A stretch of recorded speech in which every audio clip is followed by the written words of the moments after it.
Go and throttle up.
All right.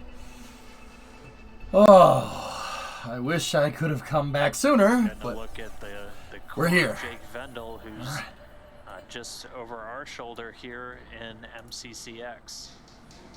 All right. Here we go. And right on cue, here comes the sun. We're now entering into that orbital daytime.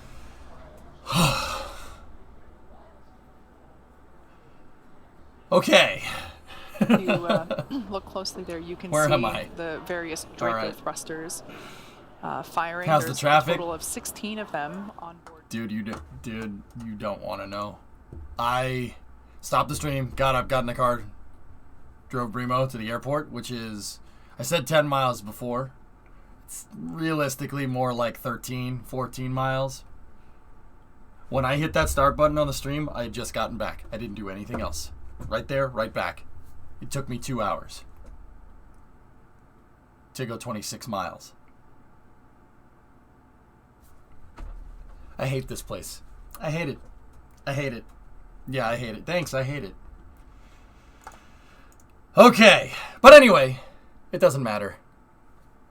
We got Dragon. Question, did the crew carry like extra food or provisions, say they needed to delay the docking by like a day? Yes. Mm-hmm. It's Pat. Okay.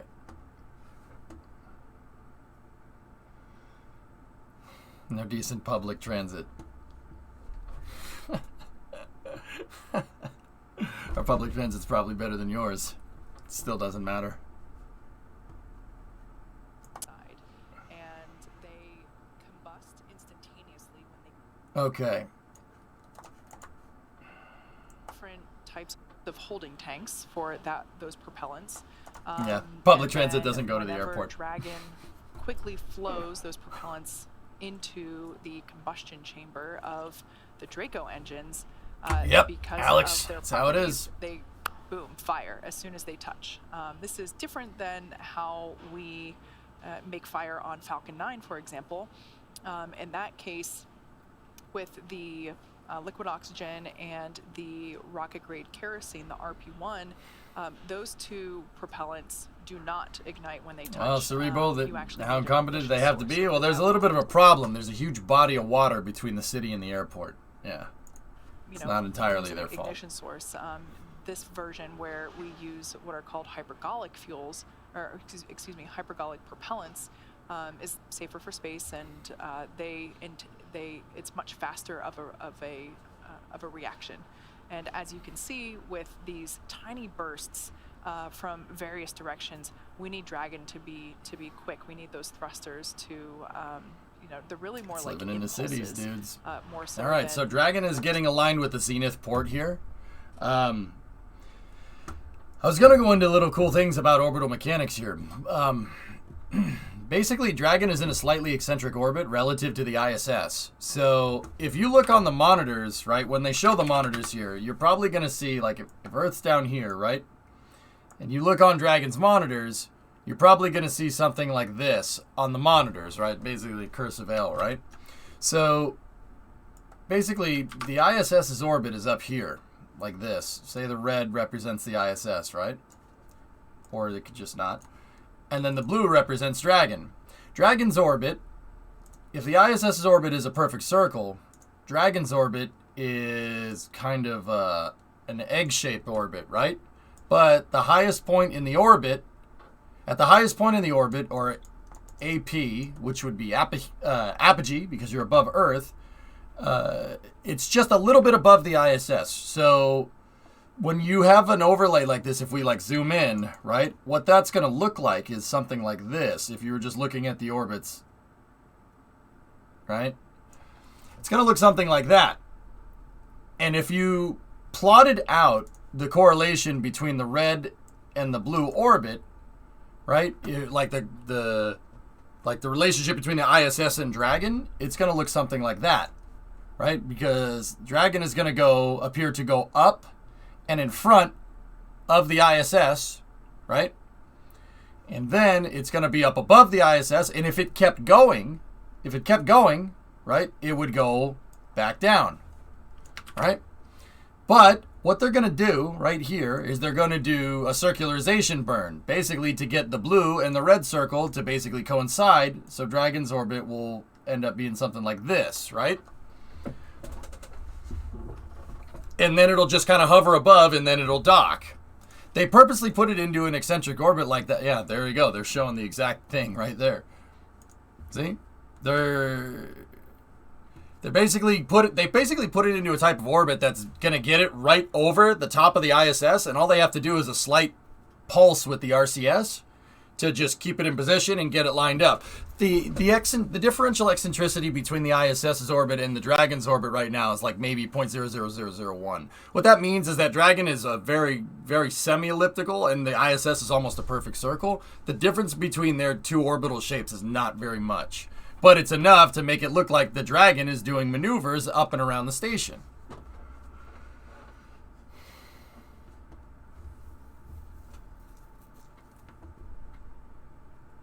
No, caveman, no.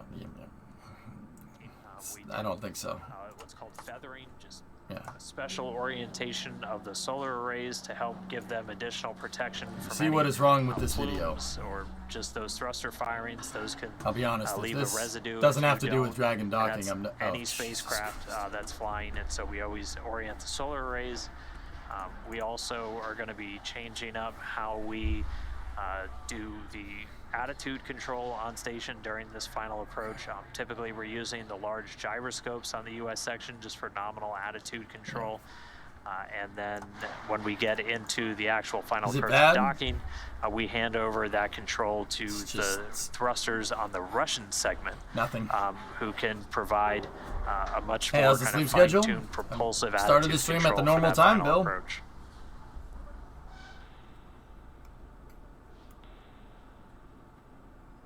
All right.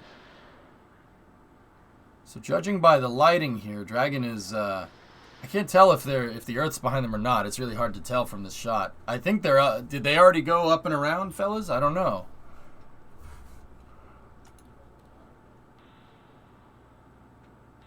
Yeah, Ted. Mm-hmm. And just checking in, we're about 7 minutes 40 seconds away from the arrival at waypoint 1. Dragon at a range of about 320 meters. Yeah, Ted, I'm in Boston, dude. I'm like in the city, and At this point, Dragon using don't like a couple it. of different I don't like it at navigational all. tools to make its approach autonomously. But I don't want to talk about me. I want to talk about the capsule. Thanks, Kagan. So right now, yeah, they're just doing some. As Dragon goes around that orbit that I just kind of showed you, the slight differentially eccentric orbit. We're 7 minutes away All those from thrusters waypoint there 1. are just And again, as everything turning the continues Dragon to look capsule. good on They're just Dragon Freedom, they're just turning it around. thrusters So they're always facing towards the ISS. Another thing to note with the reaction control systems, these Draco thrusters that the hosts keep talking about, guys, is if you notice they're never like totally just on. They go right? The reason why they do that is to control thrust. They modulate the reaction control systems on Dragon. The computers that make the things go and they do that to make sure that the engines don't overheat because there's no way to cool them. How do you cool them? There's no way to do. You ain't gonna do it from radiation. The engines will just stay hot up in the vacuum if you just keep them firing. So it's really interesting to note that they modulate that thrust. It's 7 minutes away from waypoint 1. Oh yeah, there we go. We drive 12 hooks. Blow on them. That will securely hold Dragon to the docking port. 6 of those hooks have actually already been used on this flight. They hold down the docking or the nose cone during the ascent portion, and then those are one of the first real checkouts or one of the first real operations after Dragon separates from Falcon 9. You'll see it. They'll be modulating the thrust. Get the nose cone open, revealing all of our navigation tools in those forward bulkhead thrusters. But the ohms were a continuous burn on STS. Do you know that for a fact, Dark?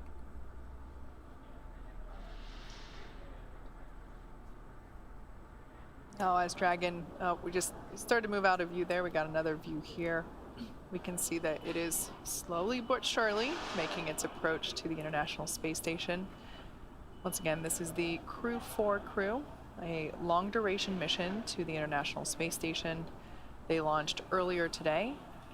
Actually, just this morning, we had liftoff at 12:52 a.m. Pacific time, and everything was super go for our conditions. You know, as we talked about before, weather is always a determining factor in whether or not we get to go to space. And while weather at the Cape was a little challenging throughout the week. Do you? I'm asking.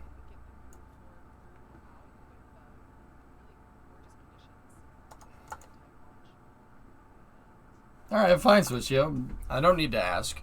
So yeah, the AJ-10s on the shuttle, they're capable of a continuous burn, but the AJ-10 is a different type of engine. They also do pulse those when they need to, if they need to, or they did. In my mind, the shuttle still flies for whatever stupid reason. They can do a continuous burn with them. That's fine, but you got to be careful you don't cook those motors.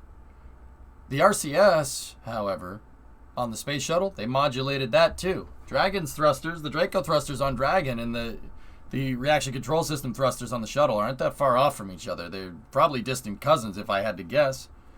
Here you go for the ohms. Let's see.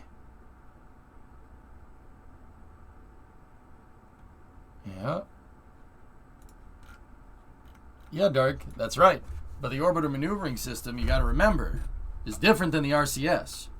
The reason why those AJ-10s can do a continuous burn is because, well, I hate to sound vague, but that's what they were designed to do. Their RCS is designed to be modulated, even on the shuttle. They modulate those things. It's all modulated. I mean, there's a big difference in the design between, other than scale, there's a big difference in the scale is the big difference between, ohms thrusters and RCS thrusters. Those are two different things. Yeah. They all use the same fuel, which is funny. But yeah, the AJ-10 was designed for a long duration burn. These RCC, they're pulsing. See them? Move in about 200 more meters. Can you talk about why Jim would have wanted the R68? Because they're way, way cheaper to make, Lunpron. Go. And they give you about the same performance.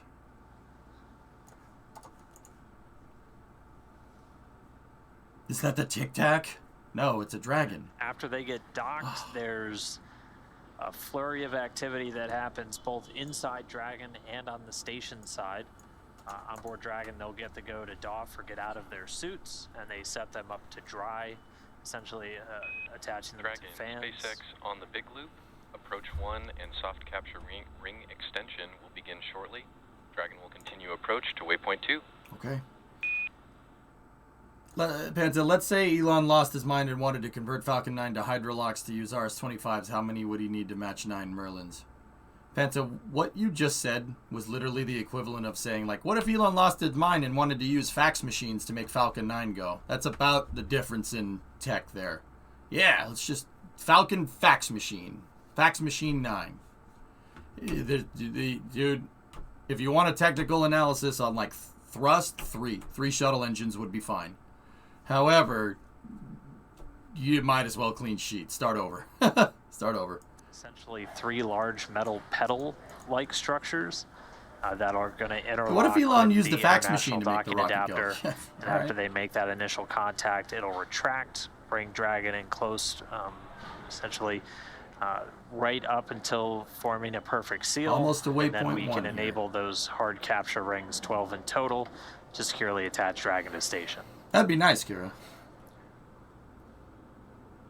45 seconds until arrival at waypoint 1. Wait, floating. Wait a minute. Dragon's floating a little bit out of shot. And we'll get an updated time after we get through waypoint 1, but we should be just about 20 minutes away from docking. Okay. Yeah, Jack, that's a good idea. Just take a picture of the payload and then fax it to the ISS. It'll work. It's the same thing. Is this the first NASA Crew Dragon to dock to the Zenith on its first dock to the ISS?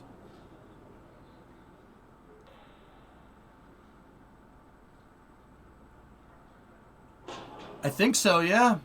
You can see lots of Draco thruster firings. Yep, see, there. look at... When they get to waypoint 1 And we're here, they're just gonna... about to waypoint 1. See?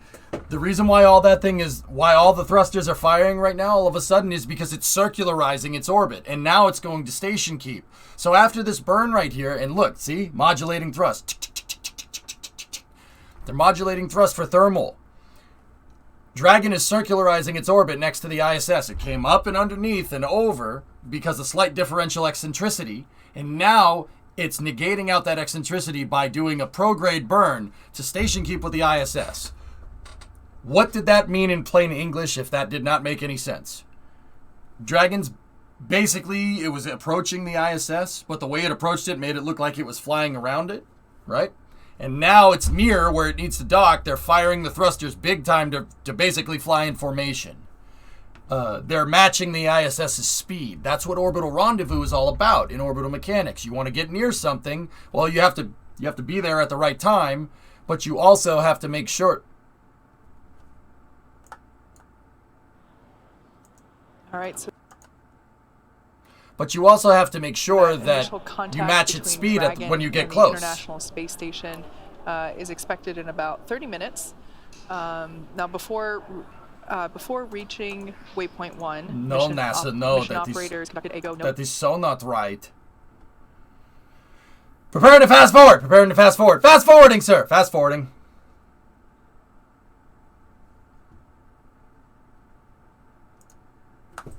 What did you do? I turned off the screen. No, you turned off the whole stream. Put it back on. Put the stream back on. Yes, sir. Yes, sir. We're back. And we have the combination. Schlotkin. Go back to the golf course and work on your putts. So we keep talking about these invisible shapes. They They're did, all Sebby. intended primarily for safety of the crew, both on board Dragon and on board station. Yeah, and we do this They've with gone to every plaid. vehicle, crew, and cargo, where we just have these checkpoints built in. And you put it beautifully earlier. It's very similar to a countdown for launch, where we have these times, we have these moments built in to make sure all the different teams are in sync, because we're constantly not just making sure that everything's looking good on Dragon, but also that all the systems on board the space station are ready to go. That's why we're in what we call these integrated operations. And as I've said a couple of times, we're going to be doing it slow and steady at this point. Right now, we're just about 170 It's been like meters that away for a from the year, station. Sebby. We're going to get to waypoint 2 and pause, and then we're going to wait for that final Yeah, go, no go. seriously, where have you been? The latest docking time we're looking at right They now. are buzzing the tower about right 18 now, minutes Dom. from now. So it should be coming at around 4:42 170 meters PM, closing at 30 centimeters a Pacific second. time. We'll get an exact docking time when it happens, but we are still moving ahead of schedule.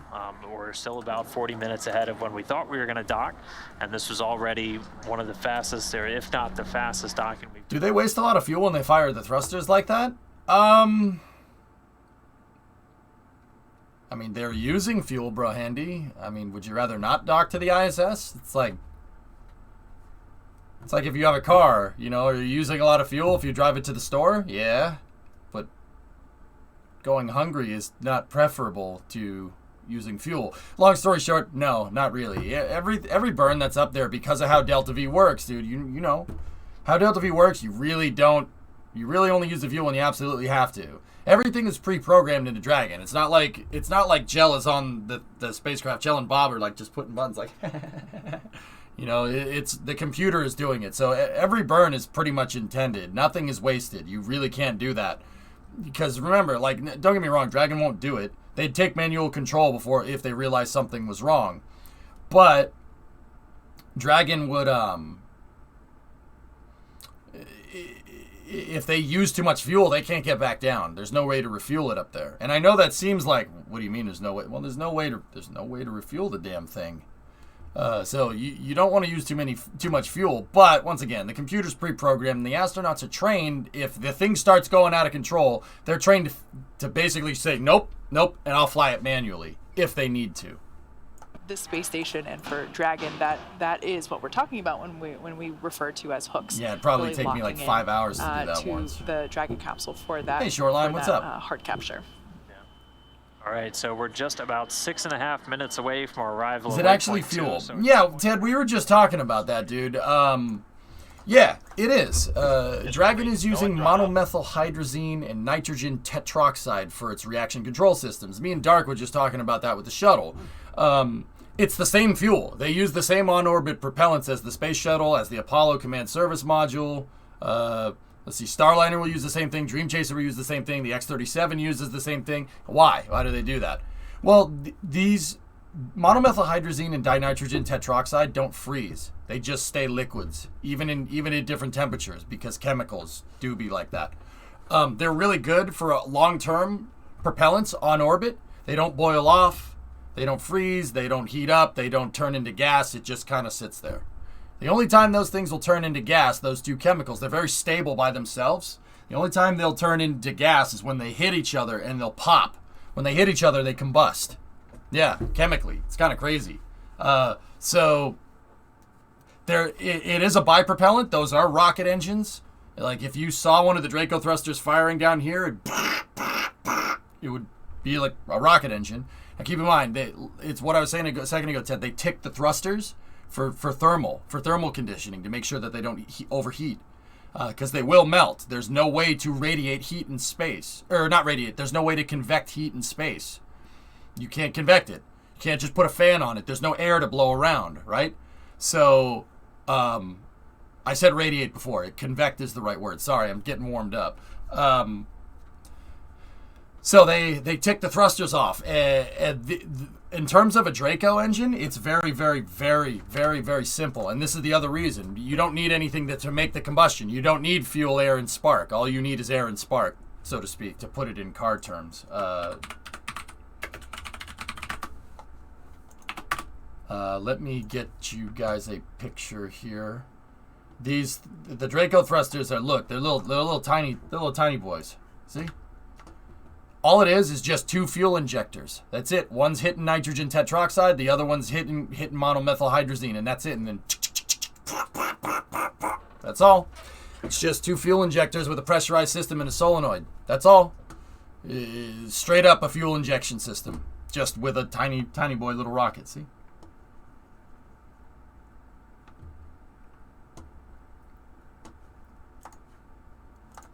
But yeah, they're not. It's not just compressed gas. Compressed gas actually is horribly inefficient up there. It works, and it's the simplest, but it's horribly inefficient. Not really good for moving around a big spacecraft. You got to remember, Dragon is chunky.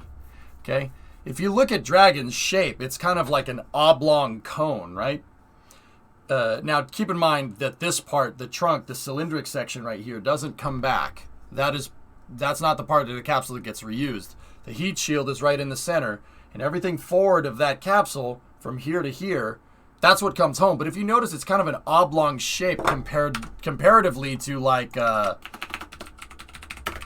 if you look at the Apollo CSM, it's much more of a sharper cone. If you look at it, see? Much more of a sharper cone. Now why? Well, you see how the Apollo has its service module behind it? Dragon has its service module in front of the heat shield, because reuse. The service module is up here. It's not behind the heat shield like it is on Apollo or on Starliner or on Soyuz. The top half of the service module for the reaction control systems is in the capsule. Now I know what you're saying. Well, that's a lot bigger than this. What's the deal then? Well, this, you got to remember, has a service propulsion system on it, that AJ-10 that Dark and I were talking about. Do you have a link to this model? It's on Thingiverse, dude. I don't. I'd have to go find it. So this one has more delta V. This can go faster in space. It can go further because it was designed to go to the moon. Dragon is just designed to go to low Earth orbit. But yeah, those stands though, huh? 50 meters. Thank you, Devlin. That's right, T-Man. Wait, did I just hear it right that something failed on Dragon, but they're still go? I don't know who you heard that from, Rocket Man. It wasn't me. Final approach monitoring on board. Down a lot. Got it. Thanks. Thanks. Sorry, someone. Right, I don't. Commander Chelly, I don't have it off the top of my head. It's on my laptop. They're locked in. We're just about a minute and a half away. Could it be modified for the moon? It would need a service propulsion system. That means that It Dragon could. SpaceX on the big loop. We copied your last. Visors down. We just enabled the approach. As a final reminder, once Dragon is inside the crew hands-off point, retreat and breakout are not permitted. Okay. One of the redundant Dragon Eyes didn't work. Okay. One of the Dragon Eyes failed, but they're working on it Station now. Houston on the big loop. Dragon is continuing approach and is go for docking. Monitor for steps 5 and 6 in procedure 1.102 Dragon approach and retreat monitoring. Okay, someone. Thanks, I guess? We're No, I monitoring don't. steps 5 and 6 Sorry. at this time.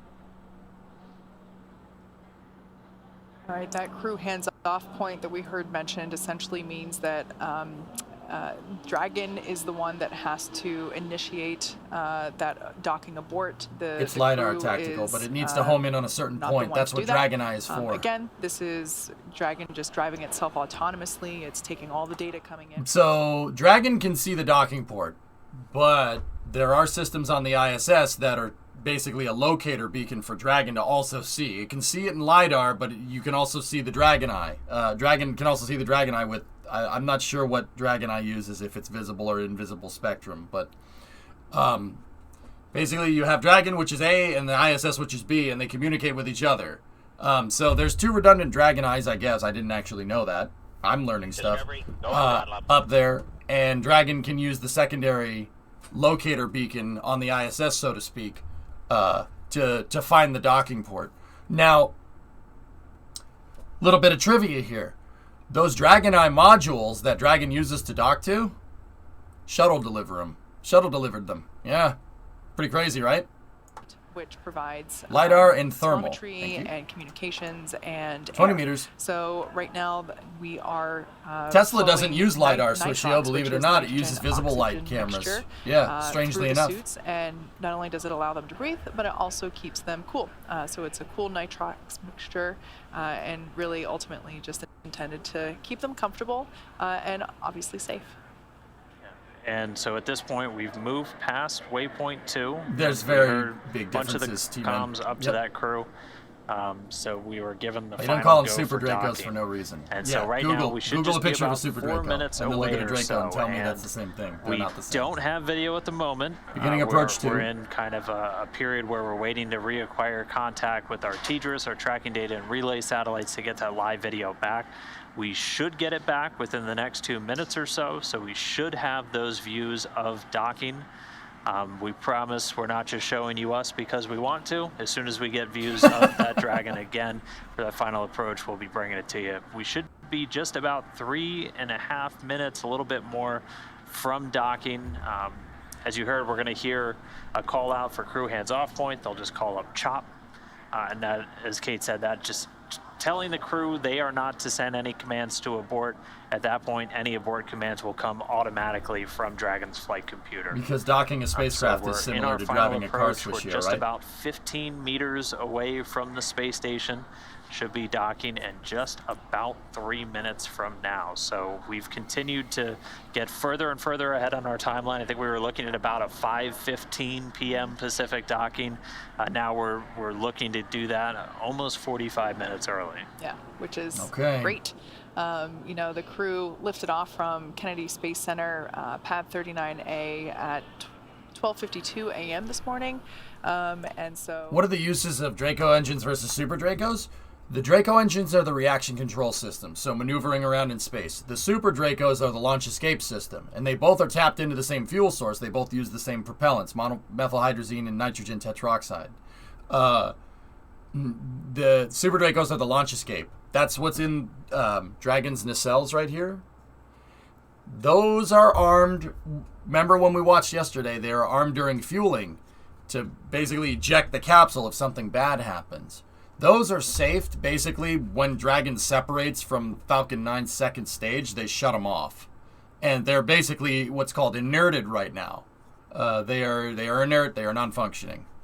Hold on. Meters away, so just about 2 minutes from docking. And so might be right on the edge of getting that video signal back, but Hey, the Natochka, how are teams you? and we're still getting telemetry, so we'll be able to know when that docking has occurred, and hopefully we'll get our high data rate communication back soon and be able to bring that live video. But Show the they're telemetry then, closing Dan. in. We're just 8 meters away now, about a minute and a half from docking.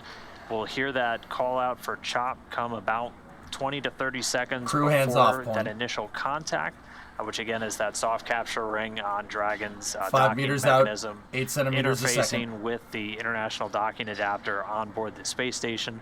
We're driving in towards the Zenith port, the space-facing port on Node 2, and we've got just 6 meters to go. Again, Dragon is driving itself at this point in time. So hopefully when we get our views back, we'll be able to show you. And there we just heard the call. SpaceX copies, 5 meters. 5 meters away from that that initial contact point. We're under a minute away from docking.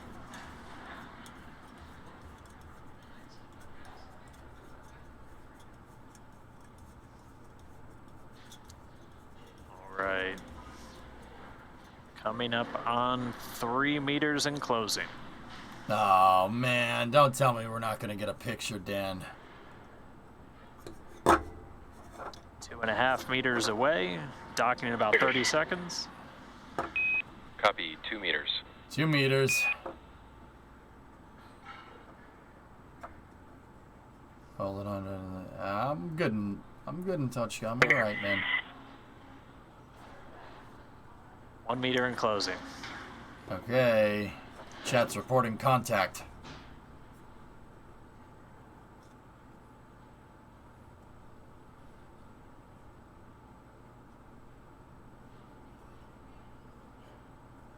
Free drift.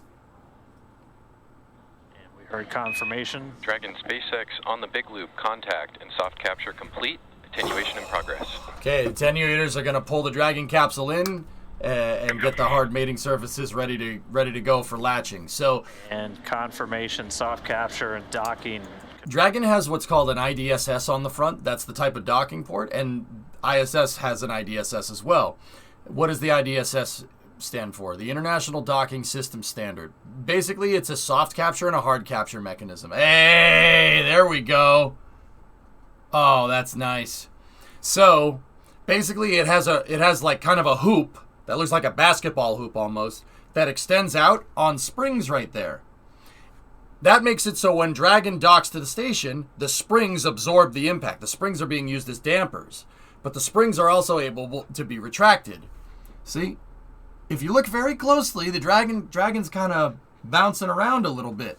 What they're going to do is they're going to open they're going to close the attenuator hooks, and the attenuator hooks will pull that basketball hoop and compress those springs back into Dragon. And when it does that, it'll pull Dragon forward towards the space station.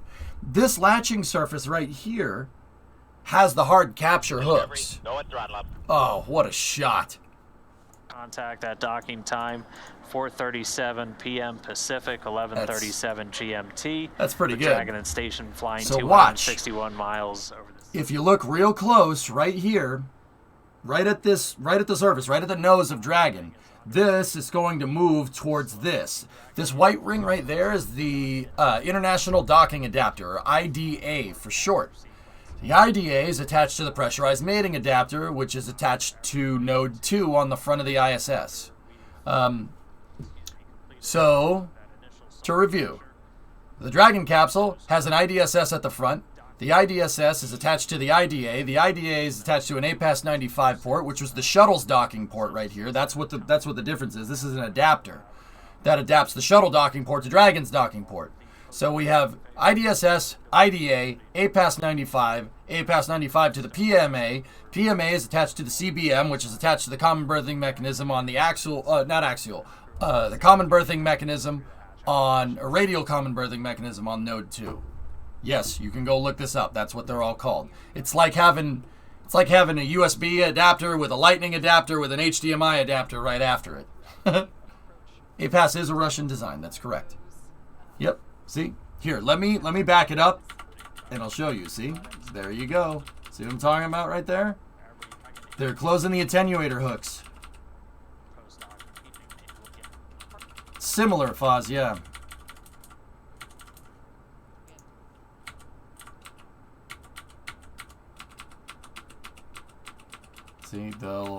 See, they're closing those hooks up right there. All right, let me just fast forward this. But the attenuators work very slow. They're pulling Dragon together to get the two hard mating surfaces to line up. And when they do, the mating surfaces basically do something like this. They hook into each other. When they hook into each other, that's when you got a hard capture. But you're not out of the woods yet. This right here, this area right here, the area between the APAS 95 port, so this darker part on the pressurized mating adapter, and the front of Dragon, well, that area isn't pressurized right now. Why? Because there was nothing docked to it. So, they're not out of the woods yet. No, not really ever to be on a boat, but Nope. yeah, the green light there you can see. Kate is on going the fast. left-hand side of. Now, what you're seeing right here, they'll pull it in, and then they have to pressurize, they'll call it the vestibule. They have to pressurize the vestibule here, which is basically, like I said, the cavity between Dragon's front hatch and the ISS's hatch. Because this right here, the IDA, this white strip right there, that's basically it's just a ring with one docking port on the other, on one side and one docking port on the other side, and a bunch of wires on the outside. The front of it is hollow. It's like a big hula hoop. So they'll pull this in, they'll pressurize the vestibule, and then they'll do hatch opening. But just like when we were talking about inflating the seals on the hatch, which is on the other side here, talking about inflating the seals on the hatch, they are going to pressurize this. That doesn't take very long, but they got to do pressure checks. They got to make sure there's no leaks here, and they have to make sure the Dragon had a good capture. They got to make sure there's no leaks. You don't want any leaks. You can't get more oxygen. There's a very, very finite supply, so you have to be very careful. Hey, Perky, 47-month resub. It won't be able to make any rapid adjustments, which could interfere with the driving of those hooks. So as soon as the station teams have confirmed that we've handed over attitude control, what if it's going to over leak? to Well, the, if it's going to leak, you have to really figure out why it's going to leak. They might disconnect and reconnect. They could do that. But it really depends on what's leaking and why.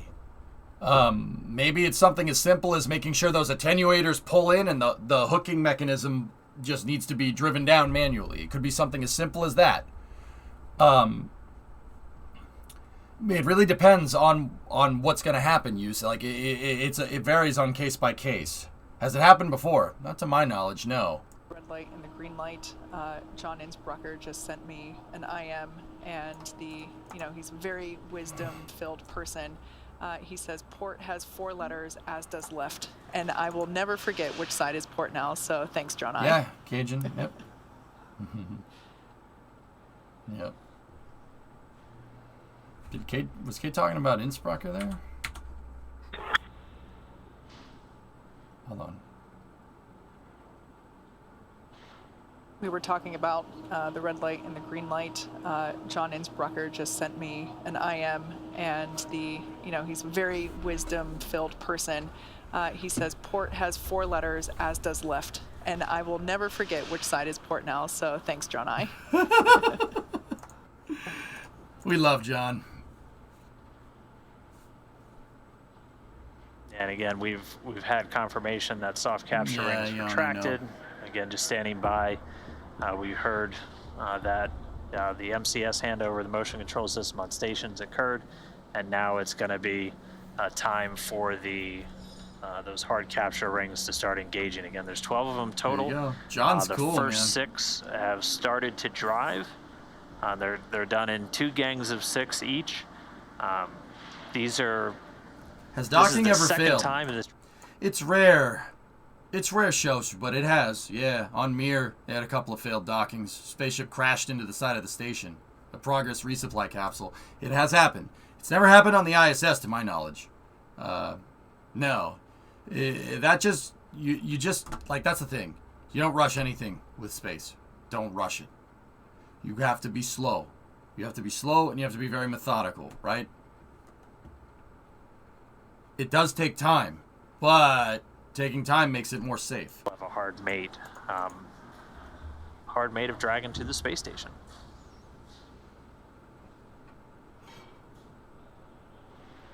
For those of you There that you go, might be Tech. wondering, excuse me, what the That happens half sometimes, black Leon, and yeah. half white part of Dragon is, that is the unpressurized section known as the trunk.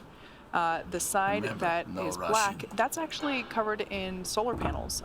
So that is what the Dragon capsule utilizes while on orbit and making its way to the space station, essentially to provide power, Shadowman, generate it's a power. one-way safing operation. So we only they have them on one side of the trunk, and the other side of the trunk basically flips a switch is that just can't be paint. flipped back. One-way switch. I don't think I need to say why. You don't really need the Super Just- Dracos firing Sorry, ever. I was just going to say you can just barely make out the heat shield there at the bottom of the, The pressurized maximum, section, drummer. just above the unpressurized section. So Yeah, and we just heard that. No, Kim, we've never had problems with it. And so now the second are driving. Never had problems with it. All right, now it's driving in the latches here. It's basically going. They have to actually do it in sequence. You have to latch 2 hooks on opposite again, this sides. is the So hard basically, what they're capture, going to do which is is basically the 2, final capture 3, of the 4, Dragon 5, spacecraft 6. to It's the going to kind of go International around Space in a Station. circle. That ensures uniform torque. So the capsule, So like, once because that if they second attach set of one hooks are tie, driving, we'll get confirmation of a hard mate. and if then they attached one side first, you could clamp it, and then you Right could into pinch the the hatch you could pinch the mating surface. crew on board So you Dragon want to make sure will that get the go you're to straight get out of on, their and if you seats out of attach their one suits, side, you could crimp and it like start that. You don't want to do that. be free to move about the So cabin, they're gonna essentially. move. They're gonna attach 2 on opposite sides, and then 2 again, and then 2 again, and then 2 again, and then go around the horn. It's pretty cool, right? It's just like tightening lug nuts on a car. Same idea. A couple of different tasks to do after we get the hatches Yep, open that's right, in too. Dragon to just get it ready. How do they for that pressurize the docked PMA? The PMA is operation. pressurized, So T-Man. a It's lot of the it's vestibule focused on inside of the IDA. atmospheric How do they control pressurize it? on With board air Dragon. and a They're pump? going to be removing what's called a LiO canister, a lithium hydroxide canister. I was confused by the parachute layout. Yeah, you take it seriously, unlike others, man. That's all I'm saying, Ken. Yeah, I know. Yeah, the drogue chutes are up here, and then the main chutes are basically in a compartment riding low, below the egress hatch. Yep, they're down low. Keep the center of mass low through reentry. Makes the capsule more stable. That, and there's not a lot of space up here. Carbon dioxide while it's attached, and we are hearing that the second set of hooks are It's closed. not We'll drained. stand by. Dragon SpaceX on the big loop. 12 good hooks. Hard capture complete. Perfect. All 12 of those hooks. That's how you tighten a snare drum, too. That's right. Oh.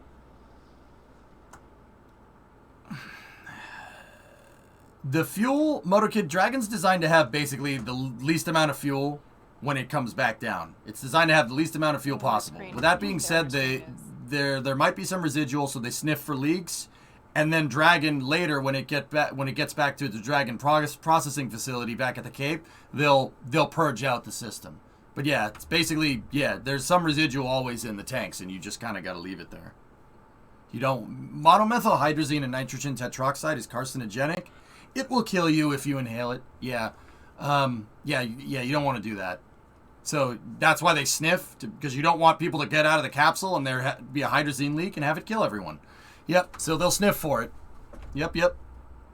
Spacecraft must undergo a What's that handful module of on the checks left? before Japanese we will be able to storage open the module. hatch. That's called the The Kibo. crew on board Dragon will now get a chance to get out of their suits before moving into hatch operations. That's right, and things are going to be picking up on Station 2. Thank you, Thomas. NASA's Tom Marshburn is going to be the lead There you for go. all of the Oh, see, hatch there's operations on the wires station and the side. main chutes are down First, here. he's going to have to open up a hatch to gain access to the pressurized mating adapter and the docking adapter.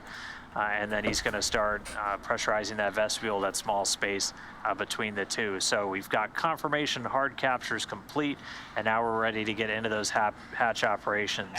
One more time, if you missed it, Chevy. docking occurred at 4:37 and 49 seconds. Pacific time, that's 11:37 and 49 Hey, no problem, seconds man. GMT, Thank you. I'm while glad you both like it. vehicles Thanks were for the flying bits, dude. 261 statute miles over the Central Pacific. Isn't that Now, the elm? with Dragon firmly attached, we're going to toss it No. over to the International Space Station Flight Control Room in Houston for Shaniqua. So this right here is the Kibo, the Japanese storage module. That's attached to the Japanese experiment module, the JEM. And the JEM has the exposed facility over here on the left. Here in Mission Control Houston as well, following Dragon's docking at 6:37 p.m. Central Time while flying 261 statute miles over the central part of the Pacific Ocean. It's great to see Dragon docked. The energy in the room here is Hi, Dev. high. There was applause and smiles all around the room. I was cursing out people on the Now that we're road, man. I'm not docked, going to lie to you. I'm like, Dan I hate mentioned, you. I hate Tom you so Marshburn much. is securing some hardware and then moving right into hatch operations. First, we'll get the large hatch at Node 2 Zenith, giving them access Next inside week, the pressurized mating adapter. Then we'll have to pressurize the vestibule. Oh, something came up on the big loop. That's why Shaniqua stopped talking. I heard it, but I didn't hear what they said. Do you think they save the docking and they'll transmit it later? What? No, Joey. No MSC tonight. I axed it. It's going to be tomorrow. Did we lose feed? No, feed is still live, but we can't hear Shaniqua. Okay.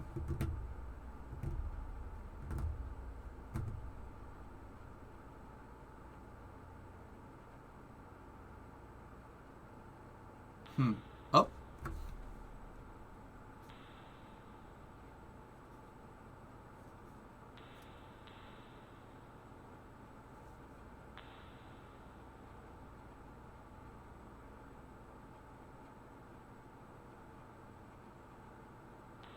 And that was Core Jake Vendel in MCCX, SpaceX Mission Control in Hawthorne, California, giving the crew good words inside Dragon Freedom. Kettle, can you give me a layman's terms answer why there's no light in space? A fifth grader asked me, and I wasn't sure how to give an answer he'd understand. There's an Earth in the way when it's dark.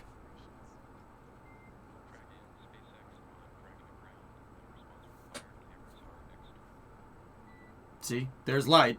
That's sunlight over there, where the NASA logo is. See that? What's VSVN mean? I don't know what that means. Yeah, when it's dark, Kettle, the sunlight is being eclipsed by the Earth. Literally the same thing that happens at night, but in space. Just because you're 200 miles that way doesn't mean that the lighting conditions change very much. Straight up. Now, I will say this. You see this surface right there? That surface is about 250 degrees Fahrenheit. See the surface on the back? That's about minus, let's see, what is it, like 100 Fahrenheit? Yeah, there's about a 300 degree Fahrenheit temperature differential there. That's what you got to worry about. But yeah, I mean,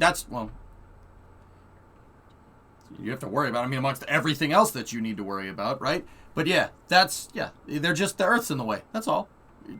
Light is being eclipsed by the big giant planet that's next to you. You know? Be clearing the RGPS-1 alert Very shortly. space. Very nice. Does that make sense, dude?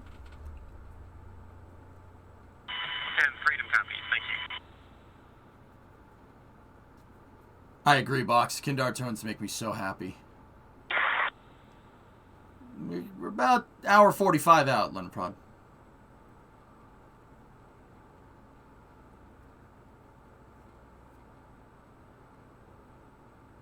SpaceX, Freedom on the cabin mic, com check.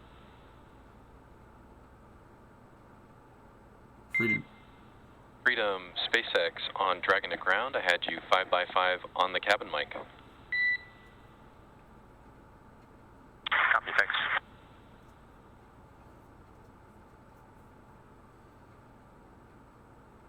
Yeah, Thor, it gets pretty nuts, huh?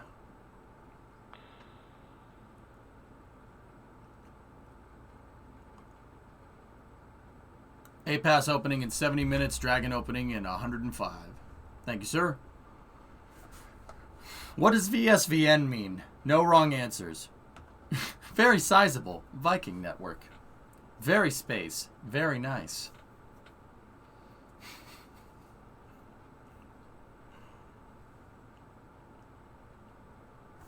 Are they in distress? Upside down flag. Signal of distress. If you're just joining us,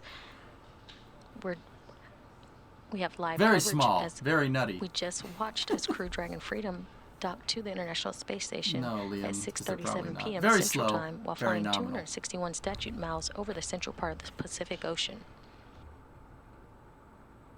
There's no upside down in space. Now that Dragon is docked, Yeah, but there is local orientation to the space station. And local orientation to the space station does have an up and a down. They're on the zenith port. They call that the zenith port for a reason, because the zenith is up here. The nadir is down there. Port is left, starboard's right. Well, port is left, starboard's right for you guys, right? And then there's bow and stern. So there is local orientation to the ISS. So technically there is an up and a down here. And oriented relative to the ISS, that flag's upside down. And that says VSVN. you will need to fill it with air and make sure The its more pressure you know. is nearly Bum, equal bum, bum. with the atmospheric pressures on Dragon and the station.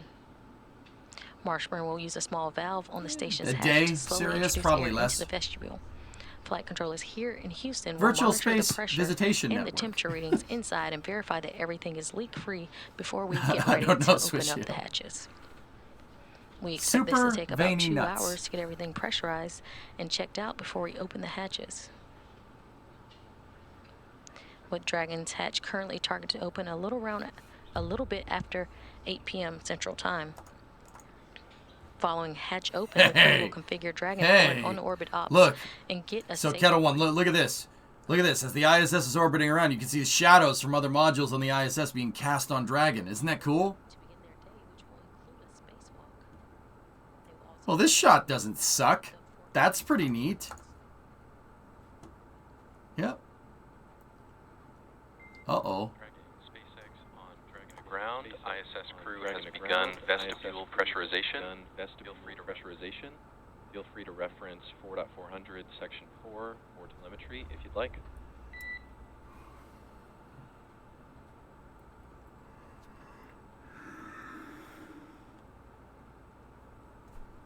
Yeah, we lost that. Which And Freedom copies this work. which state is it? No wrong answers. Oh, there's Caleb Barron inside of PMA 3 right there. So this is inside the pressurized mating adapter right here. Kayla's part of Crew 3 right there. And that's the dark part that Dragon is attached to. And then through this hole right here is the international docking adapter. The vestibule is behind that, right? That's that white ring that Dragon is attached to. And then Dragon is behind that. Crew 4 is right about, I don't know, maybe 1 to 2 meters behind that plate right there. Ow. Very subtle. Very naughty. Huh? Note that they have a similar type of HVAC system here. Because when Dragon attaches to the space station, it'll tap into the space station's battery power and they'll actually kind of put it on standby mode. And they'll keep its environmental control systems kind of off and they'll pump the oxygen, the nitrox mixture in. That's what this thing is. That's what this thing is for right here. It's for HVAC. They got to maintain a positive pressure. The ISS, you got to keep a draft going or else the air will just get stale. It'll just stay there. So you breathe up all the air, the CO2 will just stay there, and then, well, then you got a bad day. So they gotta keep kind of a vacuum going inside of the ISS. It's not a big vacuum, but it's enough to, it's kind of like maybe a little breeze, like a slight breeze. Hey, Fun Sister. Is Crew 3 going to board Dragon right away and return? About a week of overlap between the missions.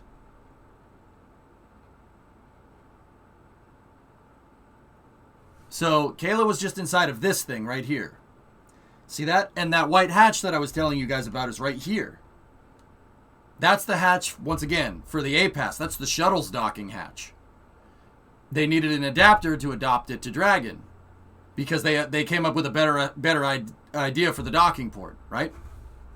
So this has a shuttle adapter or shuttle docking port on one side, and Dragon's docking port or Starliner on the other side. We're skipping it, Flankin. No, W, the map isn't big enough for that. Crew 3 is slated to depart in 4 days. Yep. In May, Cam. Yep. In May. Yeah. The Soyuz dock to the same port. No. Soyuz uses a docking port called an SSVP. It's an older design, but it's an older design, sir, but it checks out. An SSVP is like, you know that game that you played when you were a kid, Ball in a Cup? Like you have a handle and it has a cup on the top and you have to put the ball in the cup. That's what Soyuz docking ports look like. There's the receiving port is a conic section, right? And then the primary port, right? The master port on Dragon has like it looks like a pitot tube sticking out the front. And basically you got to get the ball in the cup. If they show it, I'll you can see it.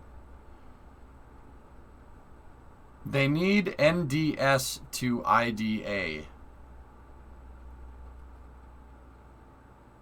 A lot like the Apollo probe and Drogue. Correct, Evelyn. Yep. Net May 19th. Thank you, T-Man. It's ball in a cup. Ball in a cup. Ball in a cup. So when the module disembarks, will they leave some of the gas breathable air that was on board the ISS? Well, they'll flip the capsule's environmental control systems on before they leave, and then they'll take the hose out. Some air might get transferred, Ted, a little bit.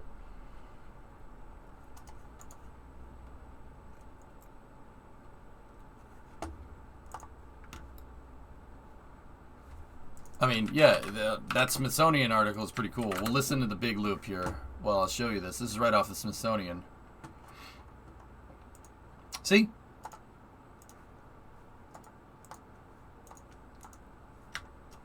That's the male side right there. The master side, and then the secondary is what it docks to. See? Ball in a cup. I'm serious. What do you think? I was kidding? Yep. This thing is basically extendable. It's on a screw jack, so they can extend it out, right? And then once it's out, the Soyuz docking port, what it receives on, the SSVP, the receiving port down here, is cone shaped. So basically this goes into there, and then at the bottom of the cone there's a cup. This thing seats itself inside of the cup, right? And then there's little tiny hooks that hold it in place, right? When the front gets pushed, right, the hooks open, and that'll soft capture Soyuz. And then because this thing is on a screw jack, they'll retract it back, right?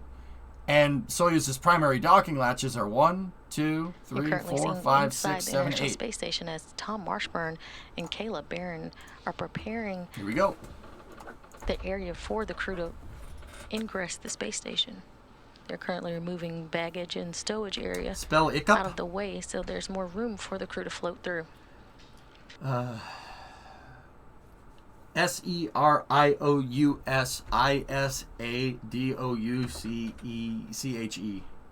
I think I spelled it right. Tron, MSC is going to be tomorrow, dude. I want to watch this. And clarification, that was Rasha Chari and Kayla Barron removing stowage to prepare for the crew to float through once the hatch is open. What is this? This is just extra supplies. That's what all these bags are. They're labeled. If we could read the labels, you could figure out what it is, but I don't think I can really see them. I think it's just... I think that says clothing right there. And then I don't know what that says. It's just clothes and stuff. They don't wash their clothes on the ISS. You wear them for a while and then you put it on a disposable spacecraft. Washing your clothes is a waste of water up there. Yeah, I know. It's kind of weird.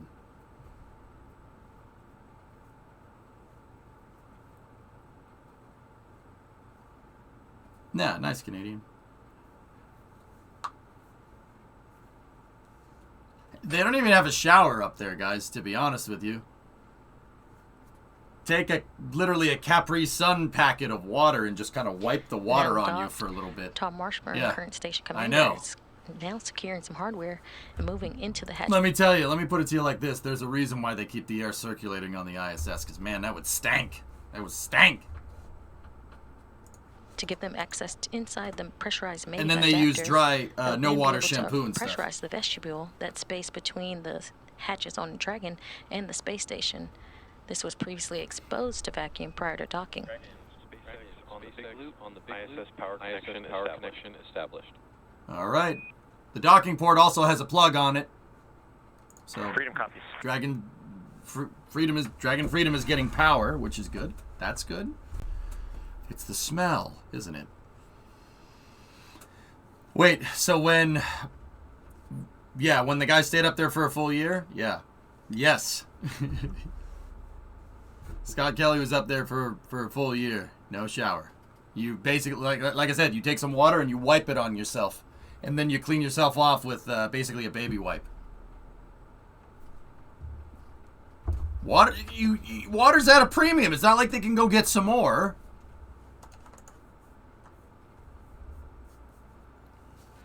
With the earlier docking time, we also expect the hatch to open just as... To be honest, things don't smell as much in space, so they can afford not to shower that much, etc. Swishio, I too like making things up. Everything pressurized and checked out before we open the hatches between Dragon and the station. Following hatch open, Hey, Nino. Yeg Samaj. there typically would be a welcome It's ceremony. microgravity, Nino. However, You're never the going to crew get will true be zero awaiting G. the Russian cosmonauts to awake and have welcome remarks with the rest of the other 4 crew Right, Blue? members. Oh, yeah. Crew 4 will join them and make a complement of 11 astronauts doing welcoming remarks. That'll happen around 1:40 a.m. Central Time. Dobre. Currently on station is Crew 3 astronauts. That's astronauts Kayla Barron, Rasha Chari, Tom Marshburn, Well, that's ESA, not or what you European said a Space second ago, Swishio. Agency astronaut Matthias Maurer. Also aboard the space station is Russian cosmonauts Sergei Korsakov, Oleg Artemyev, and Denis Denis? Matveyev. Matveyev? Isn't it Matveyev?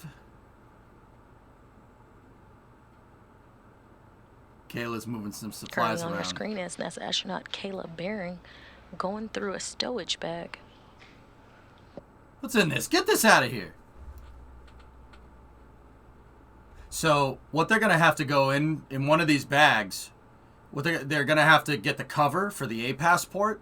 The A-Pass port is sharp. It's a sharp metal surface because that's what it needs to seal and make sure that the hatch doesn't leak. So in one of these, that right now what they're going to be doing, they're looking for the cover. That's Station Commander Rajachari right here. He's the commander of the Crew 3 mission.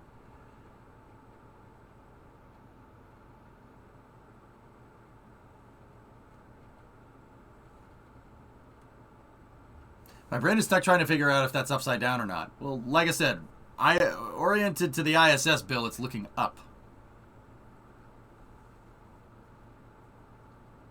It's never possible to reach true zero G. What if you theoretically exit the galaxy? I mean, I guess out there, Nionel, I guess the answer is more I don't know. I mean, there's other galaxies. There's always gonna be gravitational perturbations. That's like being in water and not having ripples to some extent. It's about as unlikely as that. I guess you could, you know. Yeah, this camera is attached to the floor, so to speak, of the ISS looking up.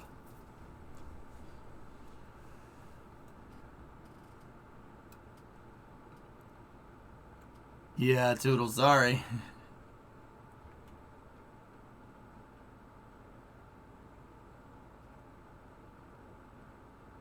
Yeah, everything affects everything, you know? Like, let's take our solar system, for instance. The sun has the most amount of gravitational pull, other than your mom. And then there's, Mercury, Venus, Earth, Mars. Every single one of those planets has a little bit of gravitational pull. Now, don't get me wrong, most of it gets canceled out by the sun. But these planets do influence each other. Think about it like this. If space and time is like water, it ripples. The planet goes through space and it leaves ripples, right? And other planets get wake wash, basically. That is a very, very, very, very weird way to explain it, but I'm trying to come up with analogies that make sense. Every planet with a certain amount of gravitational pull warps space and time. Heck, even you and I have some type of gravitational influence on something because we are a form of mass. More mass, though, creates more acceleration, more gravitational pull. That's one of Newton's laws, right? So the bigger the mass, the more gravitational pull you have, the more it warps space and time. That's Einstein's theory, guys. That's not the funny thing is, it's not a theory. It's been proven. We know that happens because they went and looked at a telescope and looked at when one planet would go into the other, they could still see the planets. They were next to each other when one should theoretically behind it. It's actually stars, but it doesn't matter. So basically everything is influencing everything. Now, you're never going to have true true zero gravity. It's always microgravity. That's the right way to say it. Anytime somebody technically says 0G, they're wrong. It's not 0G. Look, stuff is still moving around. There is gravity. See what I mean?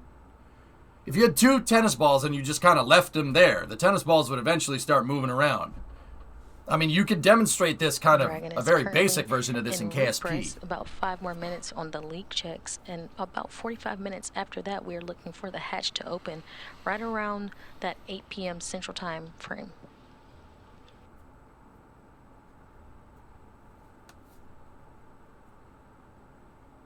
Yeah, it's probably happened, Hand. You're a few seconds behind. Oh. Prepare to fast forward. Preparing to fast forward. Fast forwarding, sir.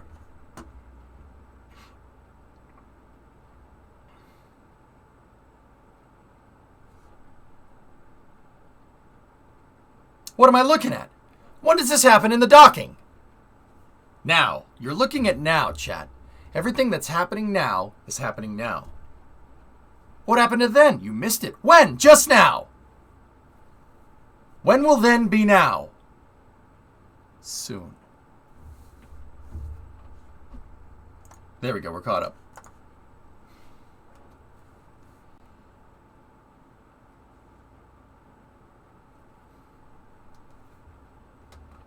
Farm, Kayla Barron is a submarine. She's a submarine commander before she worked for NASA.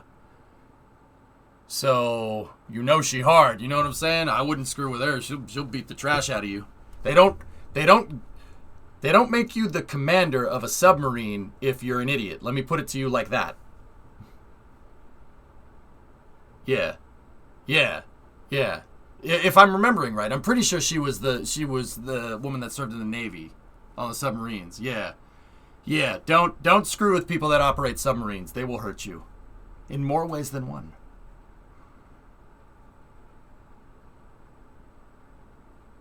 It's probably the same 6-month deployment, right? Like, this is a 3-month deployment. Kayla's probably like, yeah, this isn't a problem. This is easy.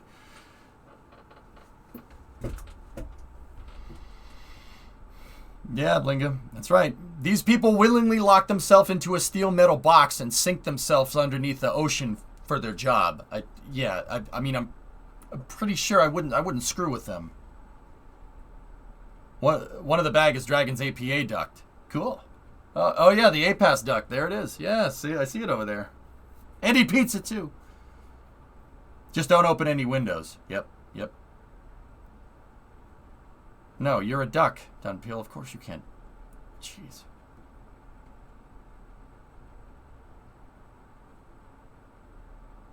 She was on the USS Maine, SSBN 741. Yeah. Don't screw with Kayla. She'll punch you in the face. Yeah. You better open the docking port hatch, or we'll punch you. Yeah, the name's Dragon SpaceX with 2 X's and a Z.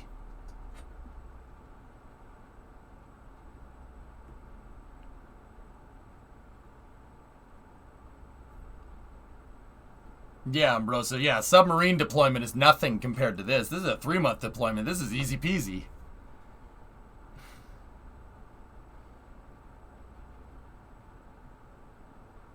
Yep. And once again, fellas, this is not padding inside of the ISS right here. That's not padding. Those are supplies. Those are all, that's food, clothes, stuff like that.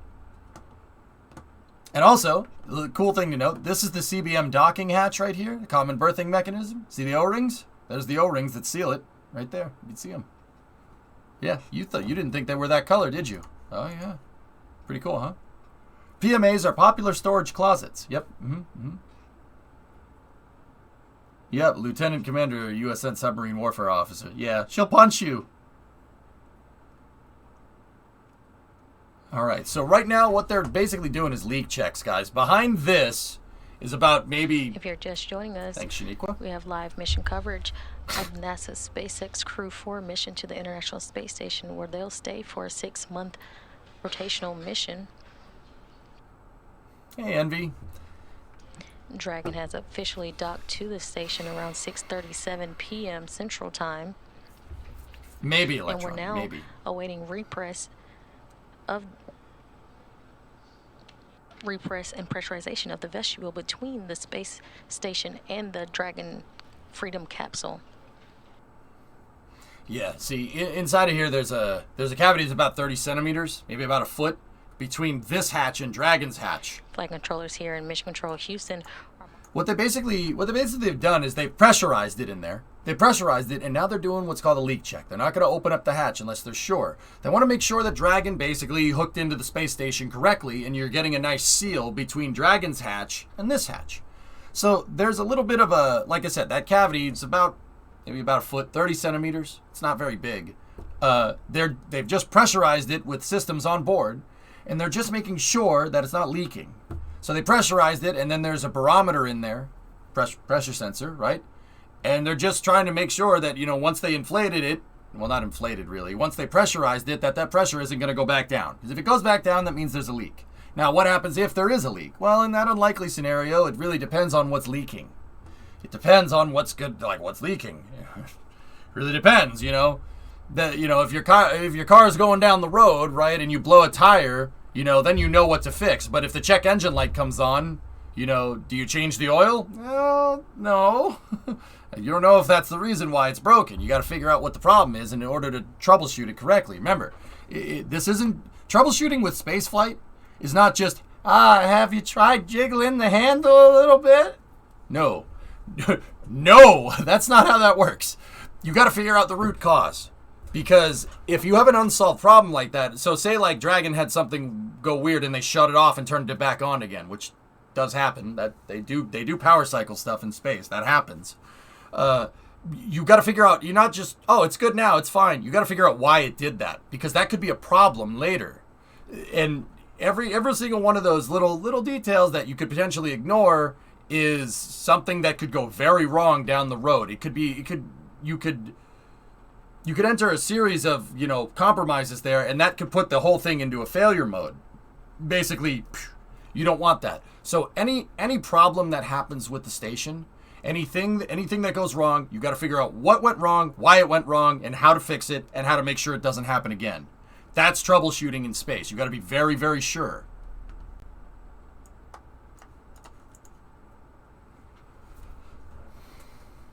Yeah, blowing the cartridge. Have you tried jiggling the handle? Yeah, right. Yeah, that's right, Bill. Down the road. I thought they were in space. Shh. Don't tell them that.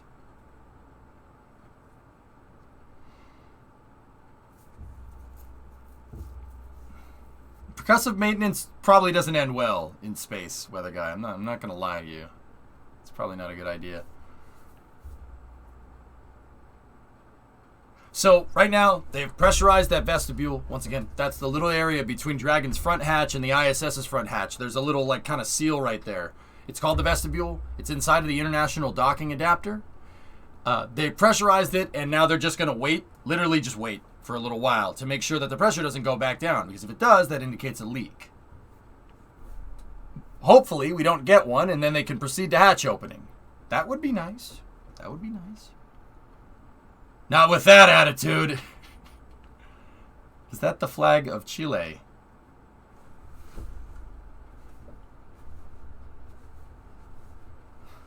No.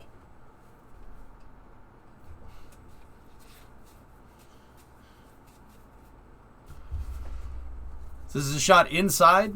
This is the hatch on the ISS side right here. And that little vestibule area is behind that. And then Dragon's hatch is about a foot behind that.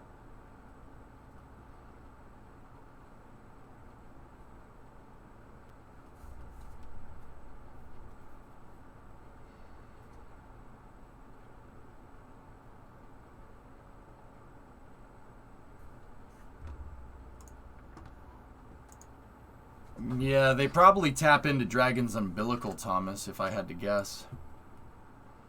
Cargo to go on to Dragon? Pezzy, no. When the docking ports aren't being used, when these ports aren't being used, they use them as a broom closet. Space is kind of at a premium in space. Allow myself to introduce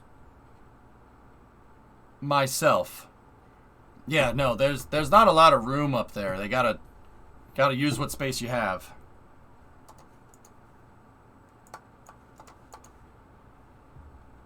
No, don't feel. I mean, maybe it could be a trampoline too.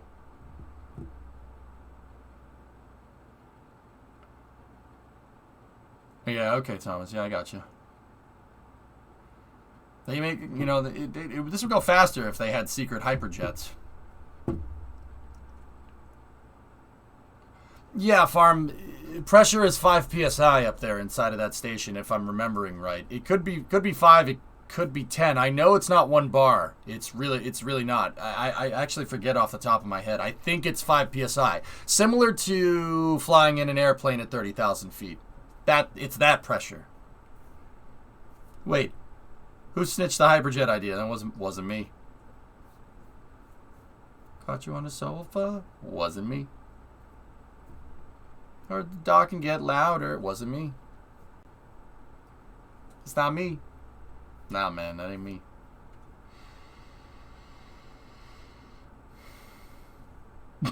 Wow, 2020. Jeez. When are you getting to space?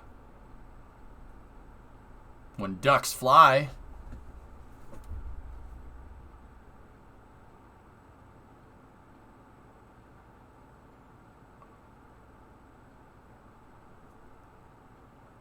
Sorry, Warns.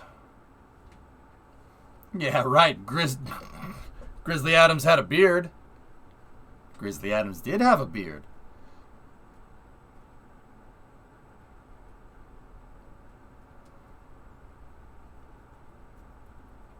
You're in big trouble, Chad. I eat pieces of poop like you for breakfast. You eat pieces of poop for breakfast? No. All right, so that camera, if you look, that camera that we were looking through is this one right here. See that guy? Kayla's just floating around. She's going through the checklist for making sure the docking ports are ready to go. If you look right here, this is pressurized mating adapter 2. PMA 2 is here, and PMA 3 is up there. PMA 2 has the Crew 3 Dragon attached to it. PMA 3 has the Crew 4 Dragon attached to it. Yeah, I know, numbers. Also, cool glasses right there. Couple of things to note that they have floating around here. They have barometers right there to make sure the pressure inside the ISS is correct. Kayla's just floating around.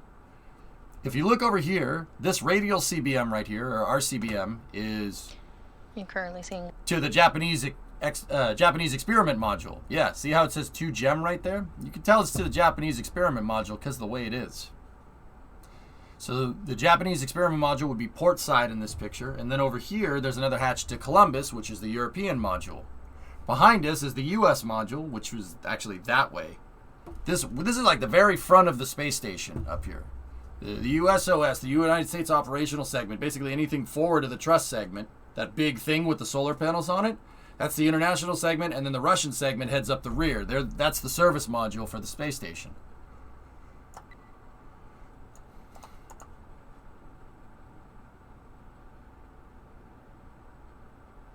Nice, Sebby. That's cool. There you go. Just, she's got her patch on the drinking pouch so nobody steals it.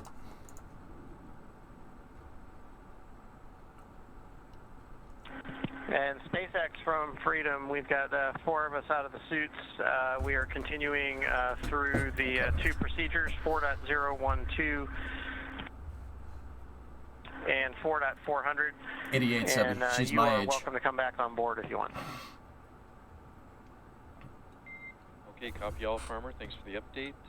A quick update for you. We're seeing indications of a good vestibule leak check. Stand by for more. Should be And we'll from bring the cameras back on. Tarkov. Should be in the middle of the VOD from yesterday. It should be about a 16-hour VOD. Okay, copy that. And for your awareness, we're about 12 minutes into the suit dry cycle. No one likes a Copy, butt 12 kiss on minutes. this.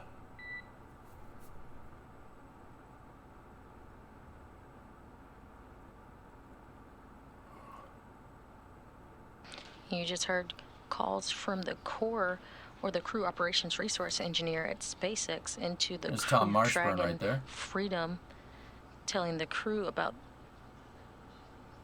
a good vestibule check, and the crew reported back that they have doffed their suits or taken off their suits, and they are preparing for hatch open as well, running through some checks on their side I don't know, Farm. I before don't the think hatches anybody's can ever be done it. opened. Super heavy grid fins have been redesigned. Okay. Oh, interesting.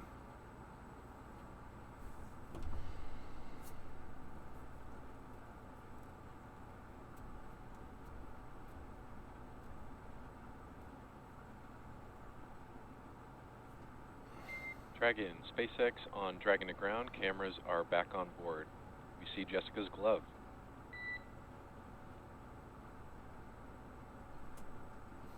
Copy that. Welcome back. Hi. What's up, Jill? You know it's just gonna come back into position, right? Like, so they're out of their spacesuits. Is that weird? So the crew is over here, and you know they keep the spacesuits buckled in just in case, so they can get at them if something weird goes wrong with the pressurization, right? But they're out of the suits. They put the suits on during docking because, once again, something goes wrong with pressurization, you're inside your suit. You don't need to worry about it as much. It's probably still something you should take into account.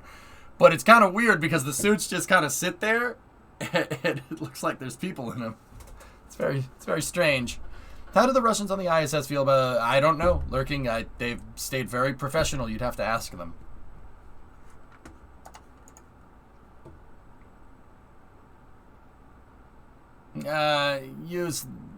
I don't think that's any of our business. You know what I'm saying? I think that's the answer, dude. It ain't any of our business, homie. What is the purpose of the spacesuits? You know the mask that's on airplanes, Ponzister, that'll deploy if there's a pressure problem with the airplane? That's what the spacesuits do. They're basically a mask for your whole body. In case of cabin depress, right? Live views inside Crew Dragon Freedom. You currently see a couple empty suits. Absolutely, still Snatch. in the chairs as the crew are continuing to do preparations to open the hatch and ingress the International Space Station. We're looking for that ingress to happen around 30 minutes from now.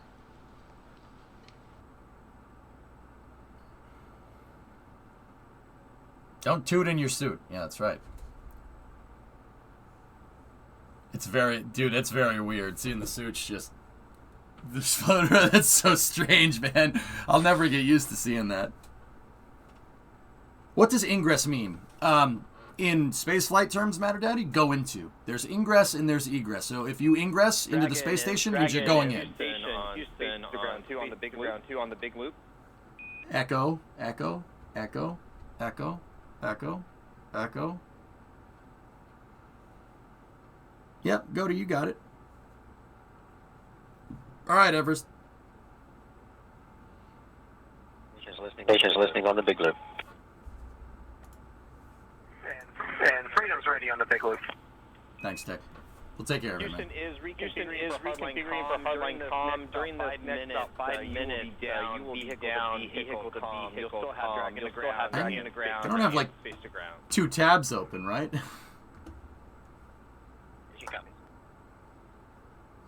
Freedom copy. Okay. You get to keep the suits. Nope, company property.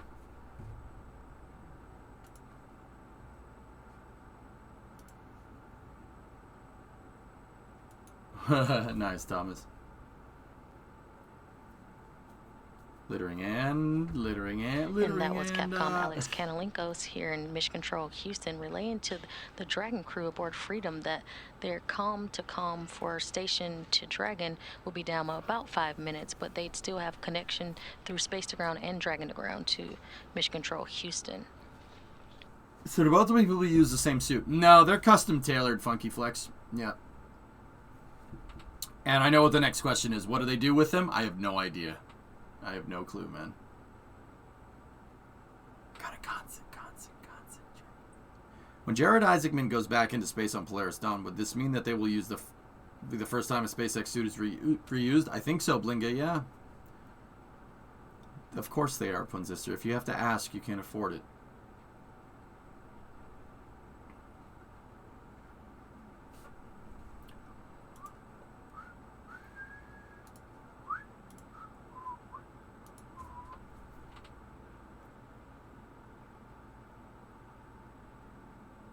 Yeah, Kenwa. SpaceX really designed them to make it look like 21st century spacesuits. That's entirely on purpose. Remember, SpaceX is a company. They're trying to sell the idea of space, so it's got to look cool, you know. Tom Marshbird's going through the checklist here for opening up the APAS here.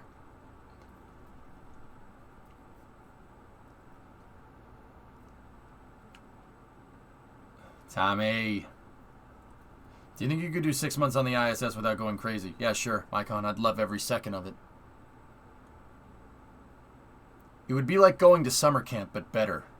Like, way better. And for 6 months. Yeah, I'd do that. Sure, absolutely. Oh, it'd be freaking sweet. I'd love every second of it.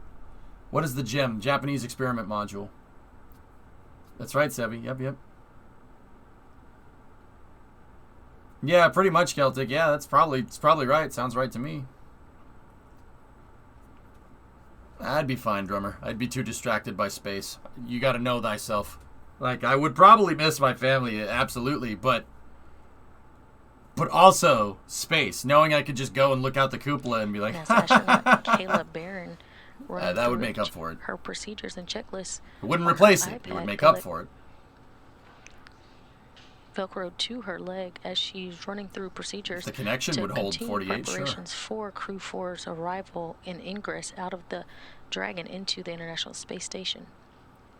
Yeah, Bill. You should see the shuttle operations manuals. They're like 1,000 pages, about that thick. Think about it. The tablet is literally lighter than the freaking rule book. She seems super chill, not gonna lie. Oh, yeah, Sebi, yeah. She's trying to do her job and get it done right. How's that any different than anybody else?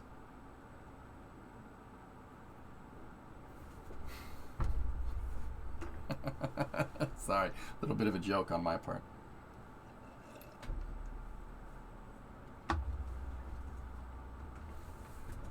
Okay. Kayla's looking to move the hatch now. Or at least I think. I think that's what she's going to do. That is the back of the APAS hatch here. Station and Dragon, Houston, on the big loop. We are ready for vehicle-to-vehicle voice checks on hardline. Okay. Nothing, Farm. It's the same crap, different sandwich, right? And station copies on 2, Freedom Howdy here on the big loop. Oh, there we go. She's got the APAS open. Now she should be able to see the window. Ready for voice checks.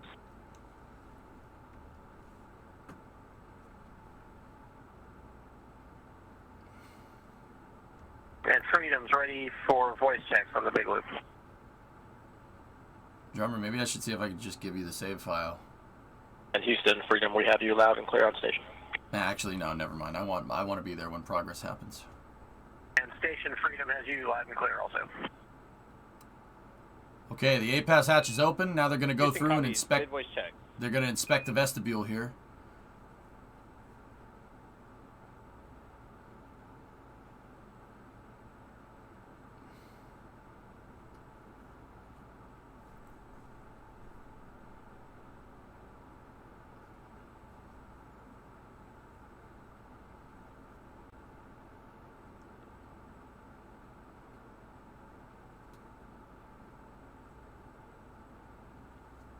Okay, Kayla's in the vestibule now. She should be able to look through the window. That's the front of Dragon right there. See this? That's Dragon's hatch.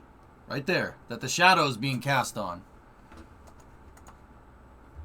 Oh, Cletus, I can't even imagine.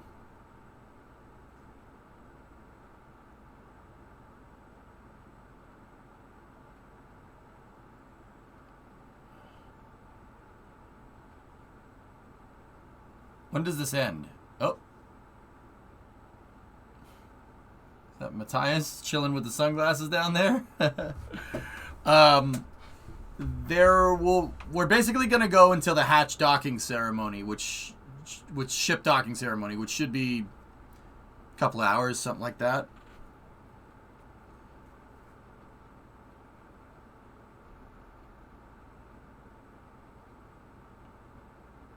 ESA astronaut Matthias Mauro right there. Nice, Bill. SpaceX Freedom for inventory. Freedom SpaceX on Dragon at ground. Ready to copy. No, he's just chilling, Dunpeel. He could be sleeping. I don't know. Maybe he's just sleeping with the sunglasses on. Nope. I doubt it. Rajachari is the commanding officer. Is the CO. He's the station commander right now. He became station commander when Anton Shkeplerov left with Mark Vend High and Mark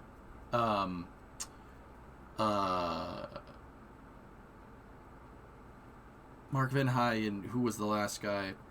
Peter Dubrov, I think, is who came down with him. Have they docked yet? Yeah, they've docked. They're just pressurizing the hatches, JK. Okay, Jessica, to read back, 2 meals from 309, 2 meals from 301, 5 water bottles from 208, and the rest of the meals are per the packing plan. Dang, I missed it. We missed it too. There wasn't any picture. They were in a satellite. They were in a satellite handover when the damn thing copy docked. All. Thanks for the report. I want to clarify, does that include the morning meal inventory from a few hours ago? See, I'm on the ISS right now.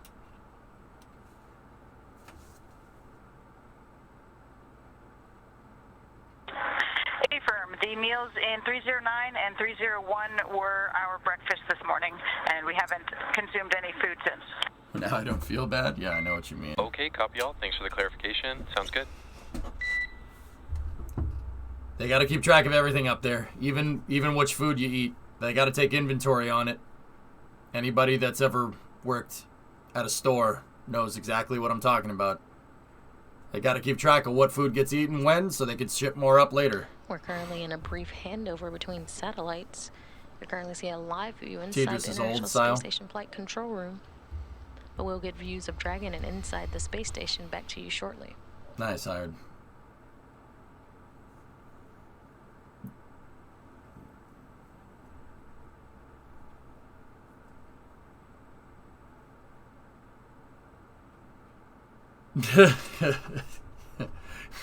You see that one, Kenyon? That's a Zerglin. That's a Zerglin, chat. Smaller type of Zerg. But I don't know. Oh, shoot.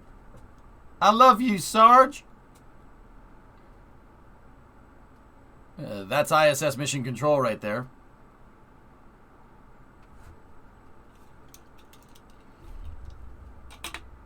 Produce doesn't matter to stores, though. But the ISS isn't a grocery store, man. The ISS ain't no grocery store. It's a research laboratory. Chat, what are you doing in my laboratory?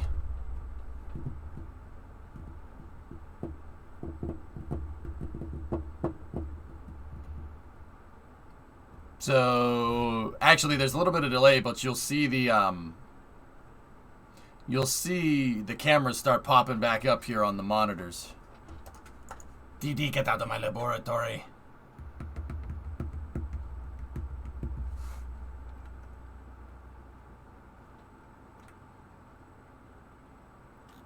JK is glowing because he's JK.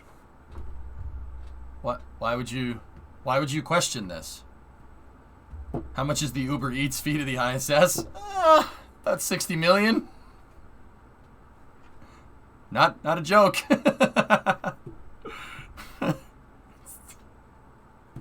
It's true.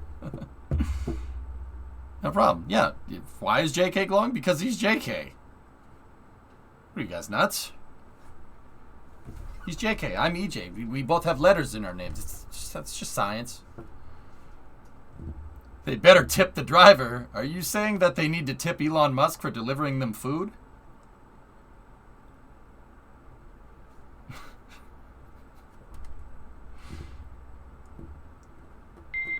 Dragon, SpaceX on Dragon to ground for 4.400. Maybe a little shrub. One side of the hatch is open, Lunprod. They're going to open up Dragon's hatch here in a little bit.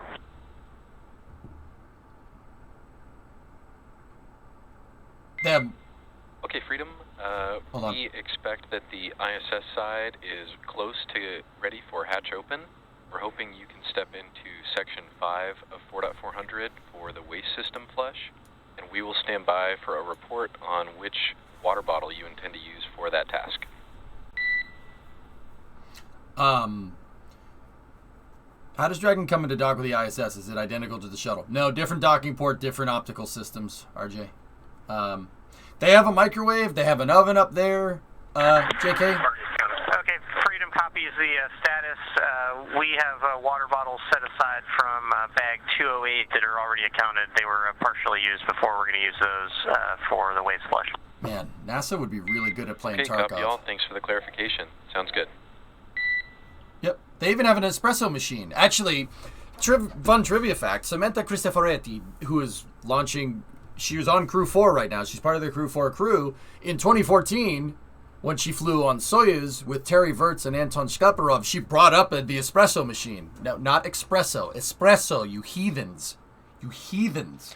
It's espresso. For those of you just joining us, Espresso. Crew 4 NASA astronauts Kjell Lindgren, Bob Hines, and Jessica Watkins, and European Space Agency astronaut Samantha Cristoforetti had a successful launch this morning around 2:52 a.m. Central Time. What is it, a credit from card? Launch Complex 39A at NASA's Kennedy Space Center in Florida. We saw Crew 4 on Dragon I don't want that Freedom at all. dock to the International Space Station at 6:37 p.m. Central Time. It's Bob Hines on the left, Samantha second in from the We're left, looking for them to Jessica open second to the right, and hatches Kjell to Lindgren, the let station crew commander, on the ingress far in right. just about 18 minutes from now. That's 8 p.m. Central Time. We're looking for the crew to be able to ingress, to open hatches and ingress into the International Space Station. Bringing up an espresso machine is a lot. Think about that for a second. It's a lot more complicated than you might think if you know how to make. If you know what it entails to make espresso. That's a lot more complicated. Heck, even a pizza oven. How are you going to do that? We're in a brief handover. I know. Oh, just bring heat, right? What are you going to use? Gas? And we'll have electricity? views of Dragon and the International How's that Space work? Station back shortly. You are currently seeing a live view of the International Space Station. You have to convect things with an oven. Remember that. An oven relies on hot air moving around. Convection. How do you make an oven work in space? It's a little more complicated than just, why don't you just bring him a toaster? It'll be fine. To his right, you see Alex. You hold it out the Kanalenko, window and the sun the heats it. Capcom I mean, that or would the council work. Communicator, To be who you're 100% talking honest to with the you. crew from the ground up to the That's station. the flight director right there for the ISS. But yeah, honestly, yeah, holding it outside that would cook it. Oh yeah, it'd cook it real good. It'd probably melt, actually. But I mean, and I wouldn't eat it after because radiation probably not good for you. That'd be like eating a lot of bananas. Ow! Stop! Don't touch my head.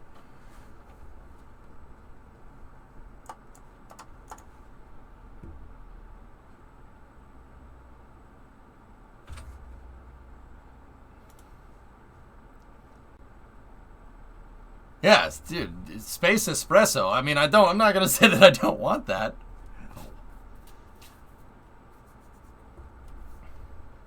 Yeah, they're streamers, don't you know?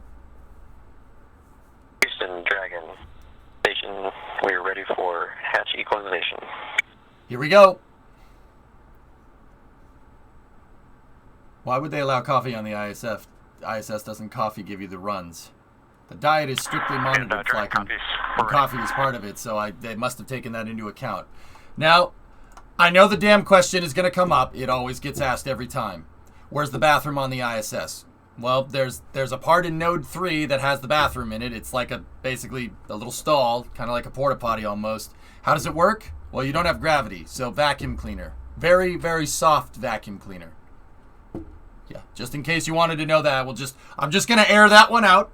I'm going to air that one out just to make sure we're on the same page there. Vacuum cleaner. Not a very powerful one, but a vacuum cleaner nonetheless. Copy, go to equalize, and it'll take 3 to 4 minutes. Okay, they're going to equalize it, and they should be opening up Dragon's Hatch soon. Yeah. Okay, you want a better picture in your head? Yeah, somebody brought it up. You want a better picture in your head if you think that's weird? Apollo had no toilet. There was no toilet. They didn't have the mask for that. They were up there for 2 weeks. They did have the mask for some Ziploc bags, though. Yeah. Yep, and I ruined your image of Apollo astronauts, didn't I? Yep. You're welcome. Confirm with the crew that equalization is ready to start between ISS and Freedom. Fun fact, some of those bags are still up on the moon, and they're not empty either. Yeah. When they were down on the surface, you throw it outside. What are you gonna do? Just throw it outside. Why are you gonna take it with us? That's extra mass. The spacecraft isn't as efficient if you're lugging around all your poo with it. Throw it out the window. Even more fun fact, they did that when they were flying back and forth between the moon. Open the hatch, throw it outside. I'm not kidding. Is it sus if you vent poo? Dun dun dun dun dun dun dun dun dun dun. They are called to the crew saying that the ISS side is close to ready for hatch to open. It happened, right? And that the system flush was needed on the SpaceX Dragon side. Oh God.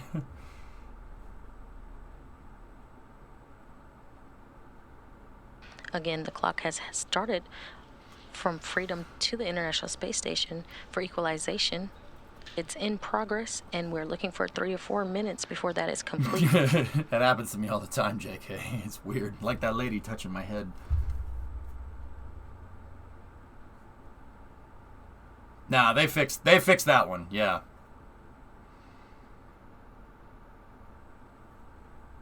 So these guys have the telemetry. There's all the systems on the ISS in UI view.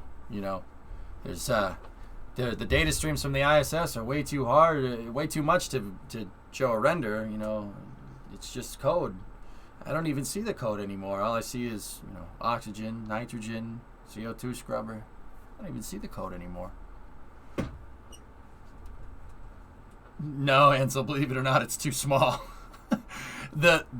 The waste that they did get rid of, dude, either burned up in the atmosphere when they were coming back, or if they were going out, it means it's floating around the sun somewhere. Yeah. I mean, that's kind of cool. Can you press a button on their keyboard to help them out a bit?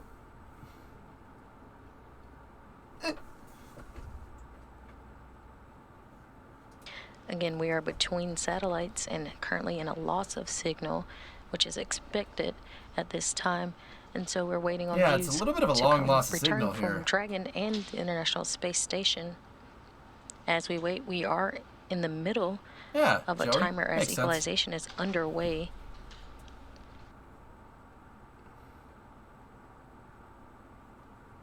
Yeah, the poo's floating out there with the Tesla somewhere. True story. And that's waiting on pressurization to equalize between Freedom and the space station before the hatch can be opened. What's the ping like? Actually, super low ping, JK. So the ISS has had a broadband connection for a long time. Basically, since it started. And now, keep in mind, the first ISS components went up in '98. They have high speed internet up there, and they've had it since the late 90s, which is that's pretty damn cool. But most of the bandwidth is used for, you know, the life support stuff and all the systems on board that need to be monitored so, you know, you don't die. So the ping is really low on the ISS, and it has very high bandwidth, but if you were just gonna say, like, stream from the ISS, you're not gonna... You will drop a couple of frames, or 3, or 100. Yeah, it's, there's not a lot of bandwidth to, like, send an email, or, like, you can watch YouTube. They've upgraded it to be able to, like, so they can watch streams, but anybody that has a connection out in the sticks knows that watching a stream is not the same as streaming. Those are upload and download are 2 different things. But is it VTOL? Yes. Can you play Tarkov in space? Maybe, with a good enough connection. Dennis, I don't know all these by heart. These are all the different systems on the ISS. That's all.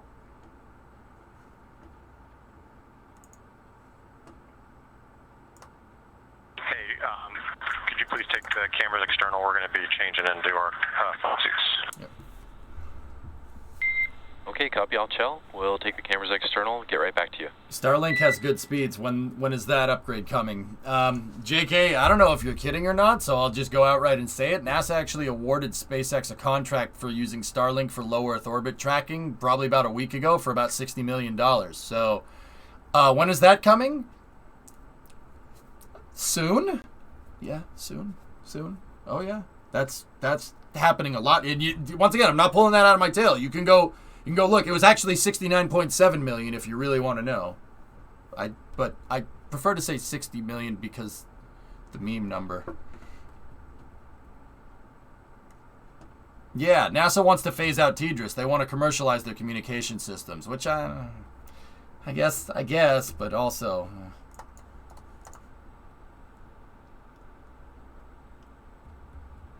That's the meme number.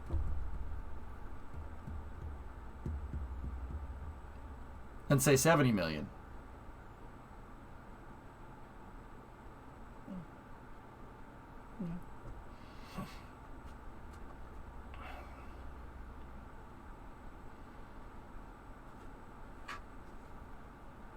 Drummer, this doesn't count. You don't pass a meme. No, this doesn't count. The meme number. I'm drinking that space-flavored Coke right now while I'm watching. Okay, I'm a little jelly, Beeps. I didn't have time to get food on break because I got stuck in traffic. Anyway. Station Houston on Space to Ground 3, no response required. We see in the video, just letting you know that we're reconfiguring the potable water source, so you may hear some valve movement. I just want to point out that behind Raj's left shoulder, you can see into Dragon. Hey, you're giving the thumbs, baby! And that was thumbs up from the crew as they heard from Capcom. Oh, somebody said something on the big loop. And we have good equalization on the ISS and between Dragon and the ISS. I did, Aqua. I just didn't think it'd be that as soon as the bad. space craft crew Dragon Freedom is ready, I'm told that we are ready to have hatch open just here shortly. Sebi, again, we're looking for that to happen around 8 p.m. down, Central Time. Calm down. Sebi, calm down, buddy. Jesus, man. Calm down. Dragon SpaceX on Dragon to ground for next steps. Reel it in a little bit, man. Damn. Kayla's 34. She's my age. Yeah. All right, Freedom. Already commanded a submarine. Is ready. Ground teams are also ready for Dragon hatch opening. Okay. On your go. Sorry, you have a go to open the forward hatch. Okay. And then contact us per step 6.6 of 4.400. About 70 degrees, Blinga. Space Force question. Okay, copy. It's going to take us about 5 It's not a to 10 branch of the more minutes. military. It's a civilian organization, but it is assignment. It is a Okay, DoD copy assignment. all. It's government pay.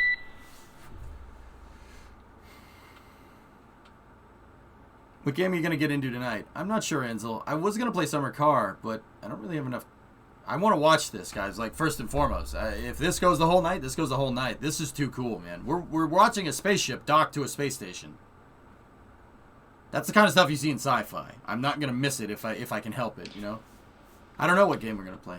And you just heard from the Crew Operations Resource Engineer, or CORE at SpaceX. Yeah, I know, Hand, right? Telling Crew Dragon, the crew aboard Dragon, that they are ready to open the hatch as soon as they are ready. The crew did report they need about 5 to 10 more minutes before they're ready to open.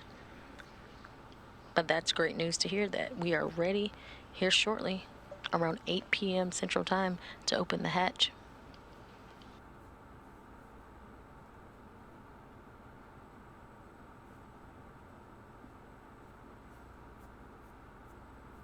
Hell yeah, Celtic. Yep.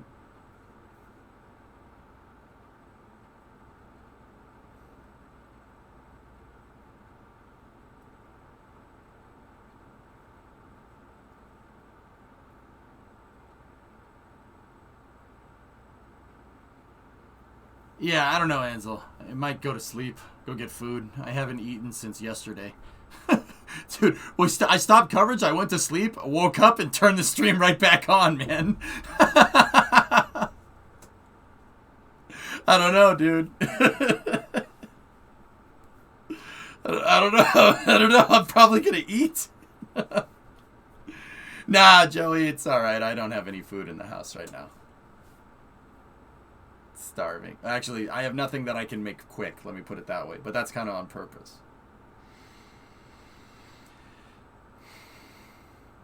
Will Space Force ever launch their own crew or have their own station? Not really, Hand. No. That's like asking if the Coast Guard would ever have their own aircraft carrier. No, probably not.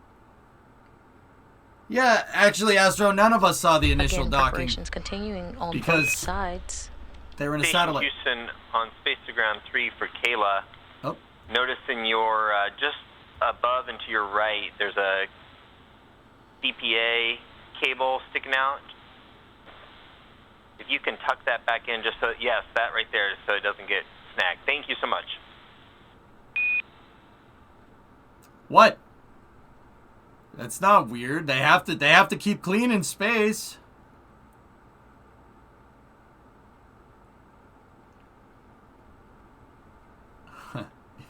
Celtic, I'm fine. Don't worry.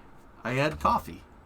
We're good. And you just heard Capcom Alex Kanalenkos giving a few checks left to the crew inside the International Space Station to prepare for the I don't know, ingress Vin, who's of on Crew first? 4. And yes, like a Japanese experiment module. The Japanese experiment module is screen left for you guys. Columbus is screen right. This right here, that's PMA2. That's the front of the space station. Raja, Tom, Matthias, and Kayla's Dragon capsule is behind Raja's shoulder right there. Raja, the guy right here, that's sideways on your screen, is the current station commander. The Russians are actually behind this camera right now. They usually don't come in until a little bit later. Sometimes they help with docking if there's nothing to do on their end.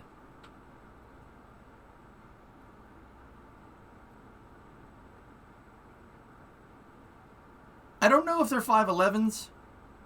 Celtic, it's something that's super light. See, it's just preparations are still t-shirts and continuing stuff. between the ISS and Where's Earth relative to the camera? Crew Down Dragon here. Freedom. So The Crew 4 astronaut. this is the front of the station right here. Up there, the top. So like you have port, starboard, right? You have bow and you have stern, or fore and aft. Either one. You could use whatever. I think they use fore and aft on the ISS. Then, because remember, it's not a ship. We're in 3 dimensions here. It's a spaceship. So up there, the up is called zenith and down is called nadir. So that's what up and down is on the space station. So we're going with the way that the space station is orbiting. The orbit's going that way on this camera. The ISS is going this way. Okay, so that's the front of the station. Dragon's attached to the front of the station. The Crew 3 Dragon. Crew 4 Dragon is up there. It's attached to the zenith of the space station. It's up there. It's not attached to the zenith of the space station. That's not the right way to say it.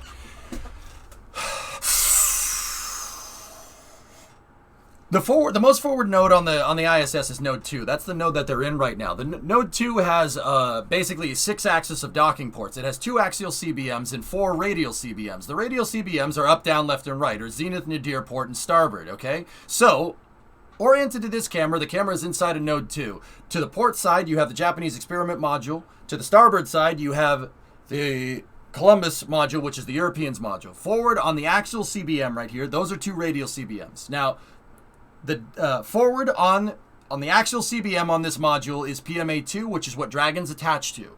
Behind this is the US Destiny module. That's attached to the aft axial CBM on Node 2. Now, this CBM down here, the one that's on the nadir of Node 2, that has nothing attached to it. However, the Zenith port up there has a pressurized mating adapter, which is an old shuttle docking port, with an International Docking System Standard, or IDA adapter, on top of that. That's what Dragon is attached to. Now, it's worth noting that the forward PMA, the one that's behind me, that also has an International Docking System Standard adapter on it. They're called IDAs, International Docking Adapter. There was 3 of them. 2 is there, 3 is up there, 1 is at the bottom of the ocean because the rocket it flew on exploded. Good enough?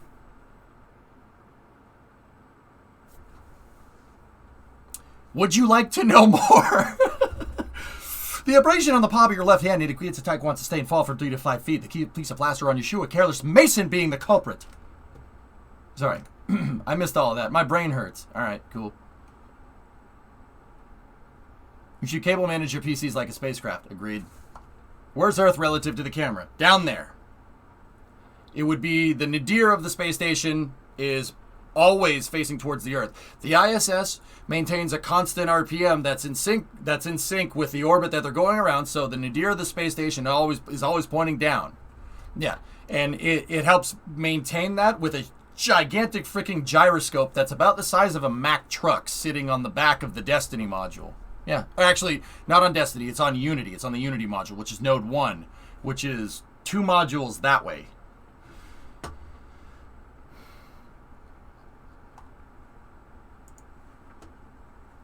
She's part of the Artemis program, Podsister. She'll go to the moon sometime, yeah. So does the ISS rotate to keep the nadir facing towards Earth? That's correct. And how does it do it, Waz? A big freaking gyroscope. It's the size of a truck. Elon tweet. What's the meme lord saying? Next I'm buying Coca-Cola to put cocaine back in. Jesus Christ.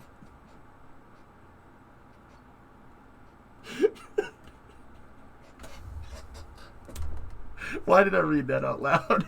Here I am thinking it's going to be some technical thing, and I just read it out loud. Nope. All right. God damn it, Chad. You debated me. If you're just joining us, you're That looking guy. live inside the swear, International man. Space Station as the crew aboard prepare for the ingress of Crew 4, which docked to the International Space Station's Zenith port on the Harmony module at 6:37 p.m. Central Time. Sure, Waz. Faber City, thanks for the pits, man. You would call the meme lord before you read it. This is nobody's fault but mine. Tape, what's that? Pressurization and equalization has happened, and we are waiting for the SpaceX Crew Dragon Freedom crew members to open their hatch and ingress the International Space Station. How much you want to bet Coke stock goes up tomorrow just because he said that? Does the Japanese and Americans and Russians conduct their own experiments or collectively do experiments? Everybody brings up their own science. Yeah. But peer review is huge, Flecken. It really depends on what you're doing. Max, it absolutely will. Oh, yeah. Dude, he could say, I like McDonald's, and McDonald's stock will go up 10 points. I'm not saying it's a good thing. I'm not saying it's a bad thing. I'm just saying that that's a thing. They share science, Jason. Of course. We share science with the Russians. It's peer review, guys. If the Russians With bring up about the a same 15 experiment or and we bring up the same 16-hour experiment, rendezvous we do it, to and they get the same dock in. result, well, there you go. That's the science, baby. This was one of the fastest, if not the fastest, commercial crew flights to the International Space Station. What's the ISS's RPM? Well, 1 revolution every 24 hours. The RPM would be synchronous to the Earth, right? So it's 1 RPM every 24 hours, dude. Can you say I like EJ streams? Well, that would be nice. Max, that would be nice. 90 minutes, excuse me. Sorry, I'm stupid, not day. I'm dumb. I was thinking of something else, guys. Sorry, you're absolutely right. Sorry. It's been too much of a long couple of days.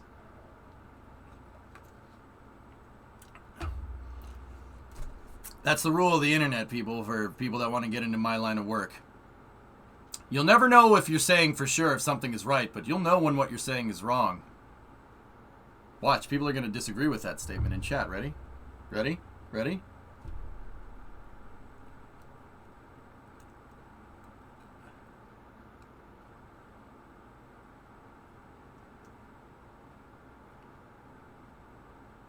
I think you might need some new Coca-Cola. No. Well, actually, I agree to disagree. And thankfully, we live in a world where you don't have to hate people that you disagree with, right? Right? Right? Right? Right, Anakin? Right, Anakin? Yes, Tom is doing laptop things here. God. I don't know, Hired yet. He's going to open the stream up. If he opened the stream up, I'd just walk away right now.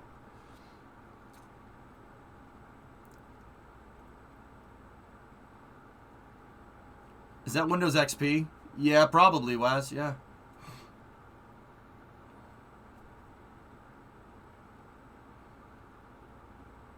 Yeah, Iger.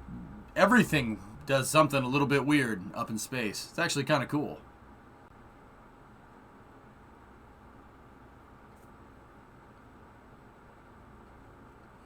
Yeah, that's the ISS local splash screen right there. That's 10? Alright. Like I said, behind Raja, you could see into their Dragon capsule right there, which is pretty neat. That's the Dragon capsule that these four came up on. I'm pretty sure Matthias is asleep. I think you guys are right. I'm pretty sure Matthias is just sleeping. And that's why he's got sunglasses on.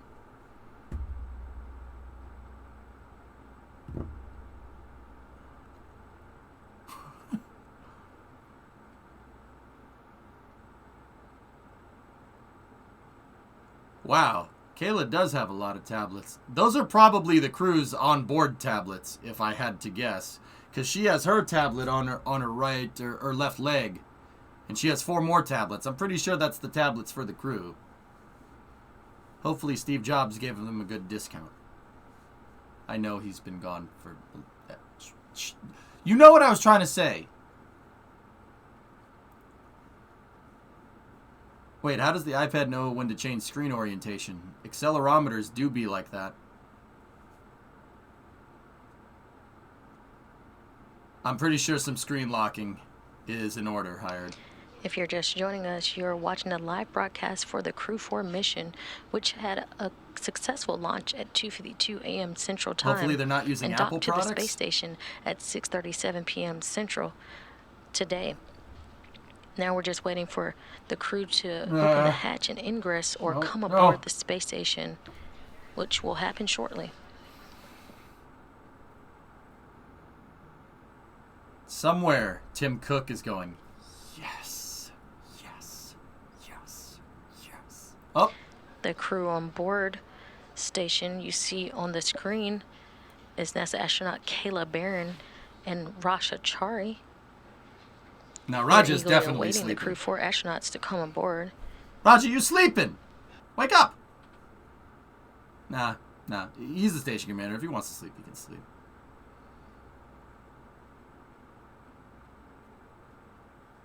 Yeah, that's right, Brad. That makes perfect sense. It's about as smart as what I said earlier. Oh, shoot, they are apples. I swear Kayla is doing this on purpose. She's doing it on purpose just to, like, that's like a subtle flex right there. She's just like, whatever.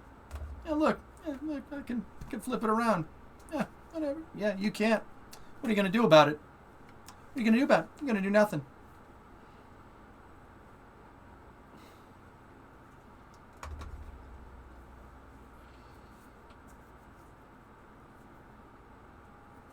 Yeah, Gagan, right? SpaceX Station, this is Freedom on Big Loop. We are ready for hatch opening. Okay, here we go. Freedom SpaceX on the Big Loop, go for hatch opening. All right, Tom's got the microphone there. Copy. Oh, you got to plug it in, Tom. Station copies. See? Told you.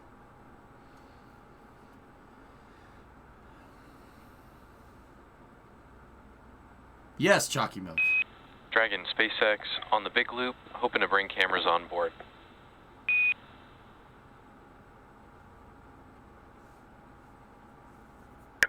Please come on board. Please come on board, reports Gel.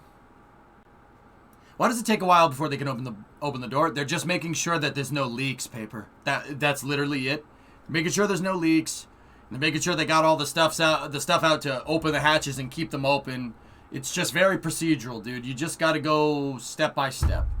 The leak one is a big deal, though. You got to make sure there's no leaks. You just heard a few checks from the Crew Operations Resource Engineer, or the core at SpaceX. Great news with that go for hatch opening. Tommy, he's Superman. Da da da ba ba ba ba ba.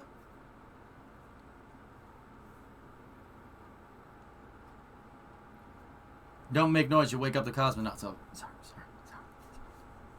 Yeah, that's a good point. But they're at the other side of the space station, and that's about 100 meters that way, so we're good. We're good. It's fine. What's the temperature on the ISS? About 70 degrees. About 20 C.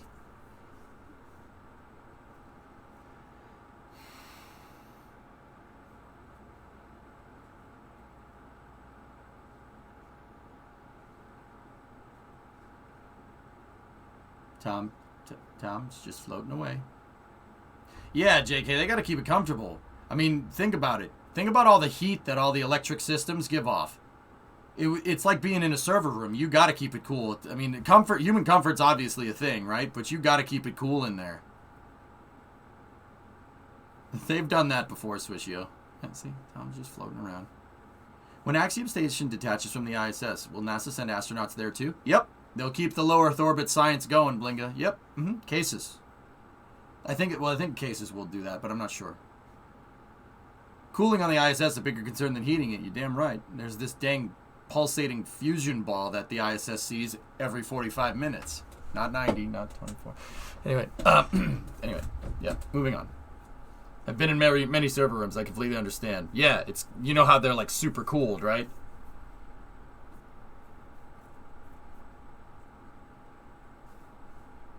No, Blinga. NASA actually has a program called the Commercial Low Earth Orbit Destinations Program, or CLEOD. Axiom is not the only space station that NASA is kind of financing. There's like 4 of them. We're going to get... So when the ISS goes, which will suck, we're going to get 4 smaller space stations that will replace it. Actually, one of them is not smaller. Blue Origin is working with Boeing and a couple of other people on a project called Orbital Reef. Orbital Reef is freaking huge. It's like 3 or 4 Skylab modules big. And if you know Skylab is big.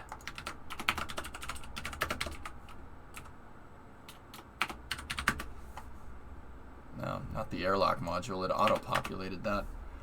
Skylab is very big. Here, look at this. Look at this. So, look at the people inside there. Skylab was gigantic. One Skylab is about the third of the size of the ISS. It's freaking huge. Yeah, these things were big. They were a Saturn V's third stage that was converted into a space station module, which is actually really neat. Really smart idea. And then where the lunar lander would end up going, right? Because it was launched on a Saturn V. We do have a go for hatch They just open, had a airlock. But we are waiting on the crew inside Dragon to finish some preparations and open the hatch. That's right, Procyon. After the hatch is open, it probably will take another few minutes for the crew to ingress the space station and be welcomed to their new home for the next 6 months as a part of the Expedition 67 crew. Yeah, God, that's right. They will continue to walk through some procedures as they ingress before ingressing the International Space Nice, Station. Aldezert. What did they reuse?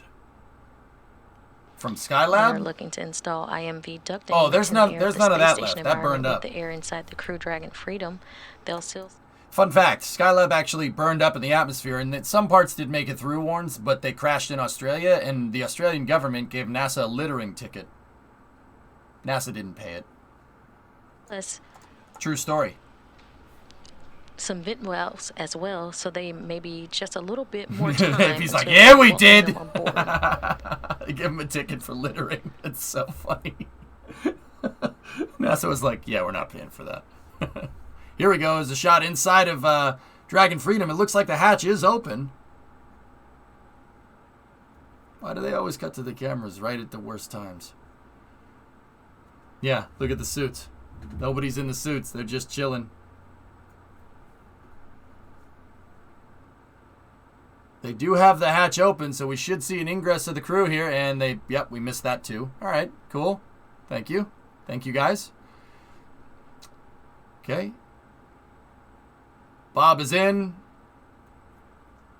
And Dragon hatch is open, and There's they Jessica are welcoming coming the in. Crew 4 astronauts Samantha's on in. board. You see all smiles around as Jessica Watkins, Bob Hines, And then Samantha Chell, the Christopher commander, Reddy last have one off the capsule, ingressed coming in. and are hugging all their current Crew 3 crew members. And last one in, we see Commander of Dragon, Chell's Chell foot got stuck. Lindgren, now entering into Oh no, he did that on the purpose. International Space Station. All right. All right, man. Hell yeah. That's what I like to see. That's what I like to see. Oh, that's so cool.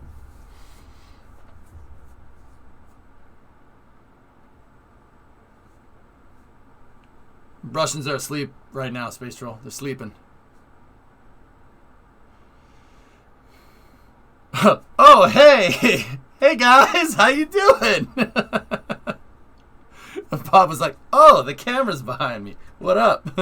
You're currently looking at all hello. 8 Just on crew my space members station, right? of Crew 3 and 4 together inside the Harmony module, Which ones have been up? Oh. welcoming the new crew aboard. Tom has been up before. Samantha's been up before. Crew 3 and Crew 4 will Shell has do been up what's called a before. direct handover. For the next 5 days, there'll be I think 2 that's it. Dragons docked to the International Space Station. And on the Russian side, Oleg Artemiev has been up before. Currently set to undock in just about 5 days from now. So, yeah, a good deal of them have been up, but this is the first time for a lot of them. Station Houston on Space to Ground 3. No response required. Just letting you know, PWD is going to be down 10 to 15 minutes. Sorry for the timing, but...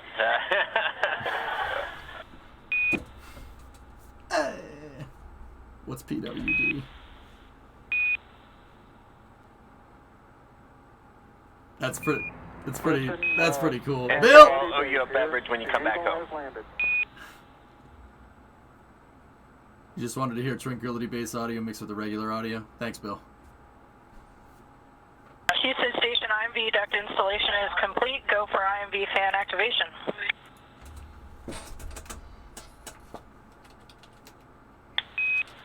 Houston copies.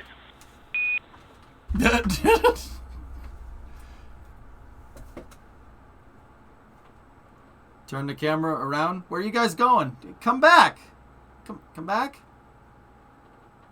Nope. Nope.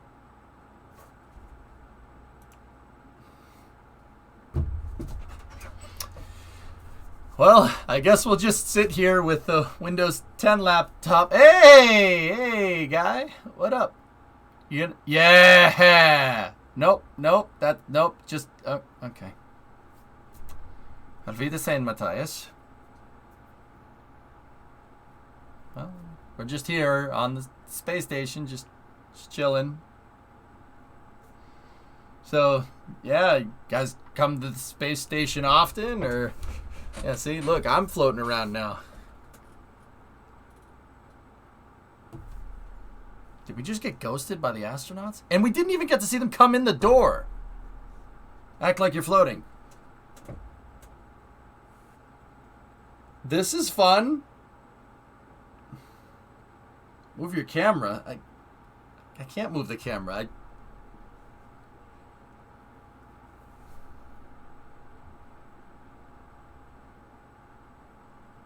Is math invented or discovered? It's quantified. Math is just quantification. I know this isn't the answer you probably want, Wild, but math is just a way of interpreting how our world works with numbers. Not invented nor discovered. It's just a way to convey physics and science and math. Like your camera source in OBS. Sorry, I can't do that. Oh, hey! Roger, welcome to... Alright, nope, he's gone. So it's language. Math is magical. And it's magical. ... Hey, there we go.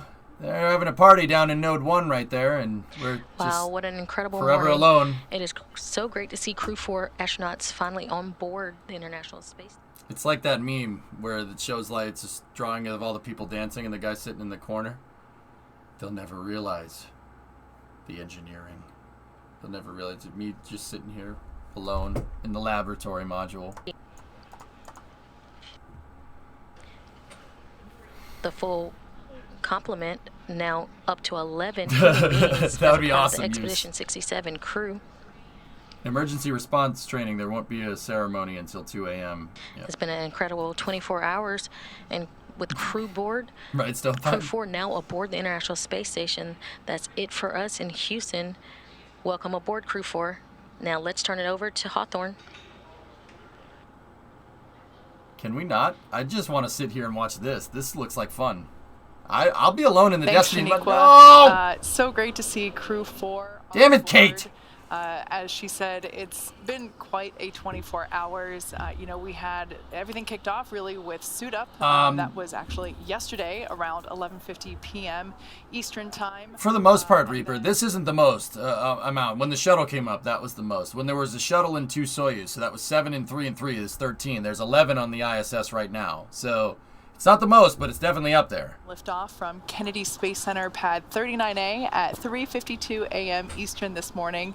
That was followed by a Stage 1 landing on our drone ship, a successful Dragon separation, as well as deployment of the nose cone, yes. which we saw in action on our webcasts. And then if you joined us earlier this afternoon, you saw Maybe the awesome. 5 major burns that Dragon performed as it approached the International Space Station. Rizzo. We were able to confirm docking at 7:37 p.m. Eastern, and then we just saw ingress into station just a couple minutes ago. So super exciting. On behalf of SpaceX and NASA, I want to thank you for watching today's webcast and for your interest in this exciting 4th rotational mission. Yeah, and now that the crew's on board, they've got a couple of tasks to go through.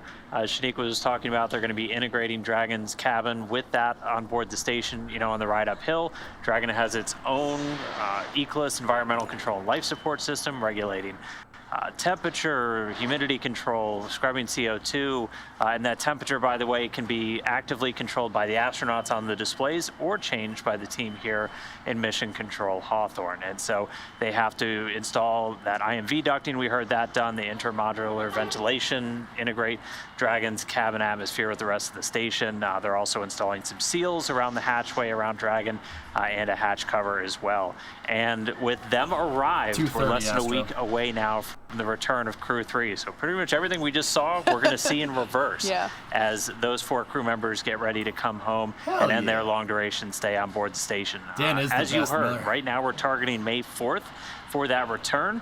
Everything is going to depend on weather, so be sure to follow NASA and SpaceX as we're going to be bringing you live coverage of their entire journey, but then follow us on social media for real-time updates as we continue counting down to the end of the Crew 3 mission. So thank you again for watching. Go NASA, go SpaceX, go Crew 4, and pretty soon come home Crew 3.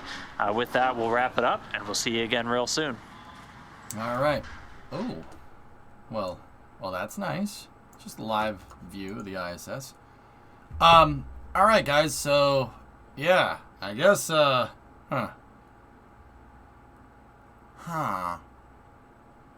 well, they were done with that real quick.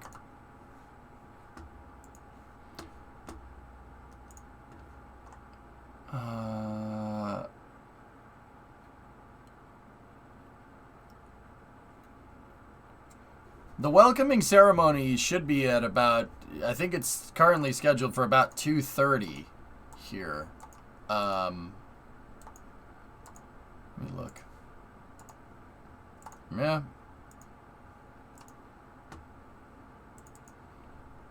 So it's gonna be a little ways out.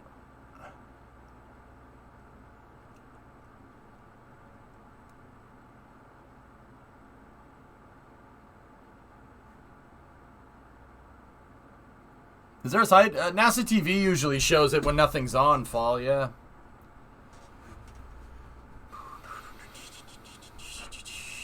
Yeah, see, I don't want to end up playing Summer Car because I already told a bunch of people that I'd play it tomorrow, so...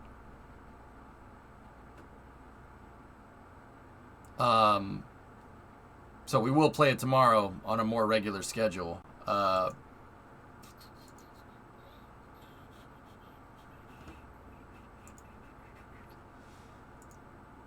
Tarkov or trains? I wouldn't mind going back to, playing trains. Yeah, we could play trains. There's still that video you're going to check out a few days now. Okay, Meeps. The Meeps video. We will do that. We will do that You know what? I'm going to check the schedule before I do that. Give me 1 second. We have a video coming from Meeps in chat about his flight on NS-19. So let me just make sure there's nothing happening tomorrow. Tomorrow is the 28th. There is nothing tomorrow. Okay. Cool. All right. TrainCov. So it's 9:25 now, guys.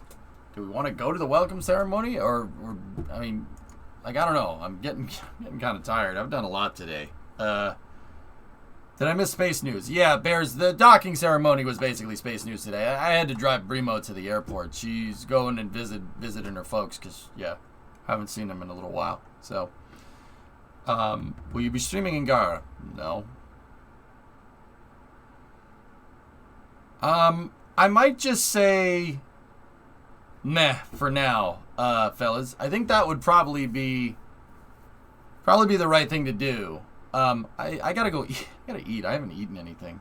Did you show the Ingenuity pics? I was saving them for Space News tomorrow. We'll do that all tomorrow. I mean, but also, I'm not gonna lie, Core, and sit like I wasn't sitting here staring at him the entire time, you know?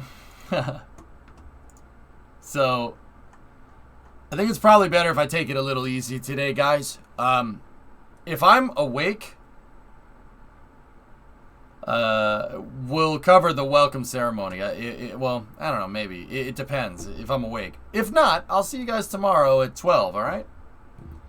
I'm going to eat. I'm going to get some sleep. I did a 16er yesterday, guys. I don't want to push it, you know, and cumulatively, this was non-consecutive. We've done 10 today. No, not 10. It's more like 8, but yeah. So, guys, once again, all right, if we're going to wrap it up now, here's what we'll do. If you want to see more of this stuff, I usually cover all of it, and I'm not afraid to go into detail about stuff. I'm pretty confident in my ability. Sometimes I do screw things up. If you like what you see, we got Crew 3 happening in a week. You want to see this in reverse, like what Dan was saying? I'll sit here and I'll commentate and we'll talk about the bags that they crap in. I don't care. Whatever gets people interested in space, I don't care. Everything's on the table here. Except for the poop. That goes in the toilet. Just saying. If you poop on the table, it's a little weird. I mean, people poop in bed, and that's weird, too. We figured that one out the other day. That's very strange. It's very strange. Anyway, so I wouldn't be afraid to go. I'm not afraid to go into detail. I'm confident in my abilities to be able to teach you guys this stuff. So if you want to see Crew 3, yeah, it's happening. And then we also got Rocket Lab, who's trying to recover a booster. That should be happening, let's see, today is Wednesday. That should be happening on Friday. Yeah, there's a bunch of rocket launches. And we got 2 more Starlinks teed up. SpaceX is launching like crazy. So if you like watching the rockets, you like learning about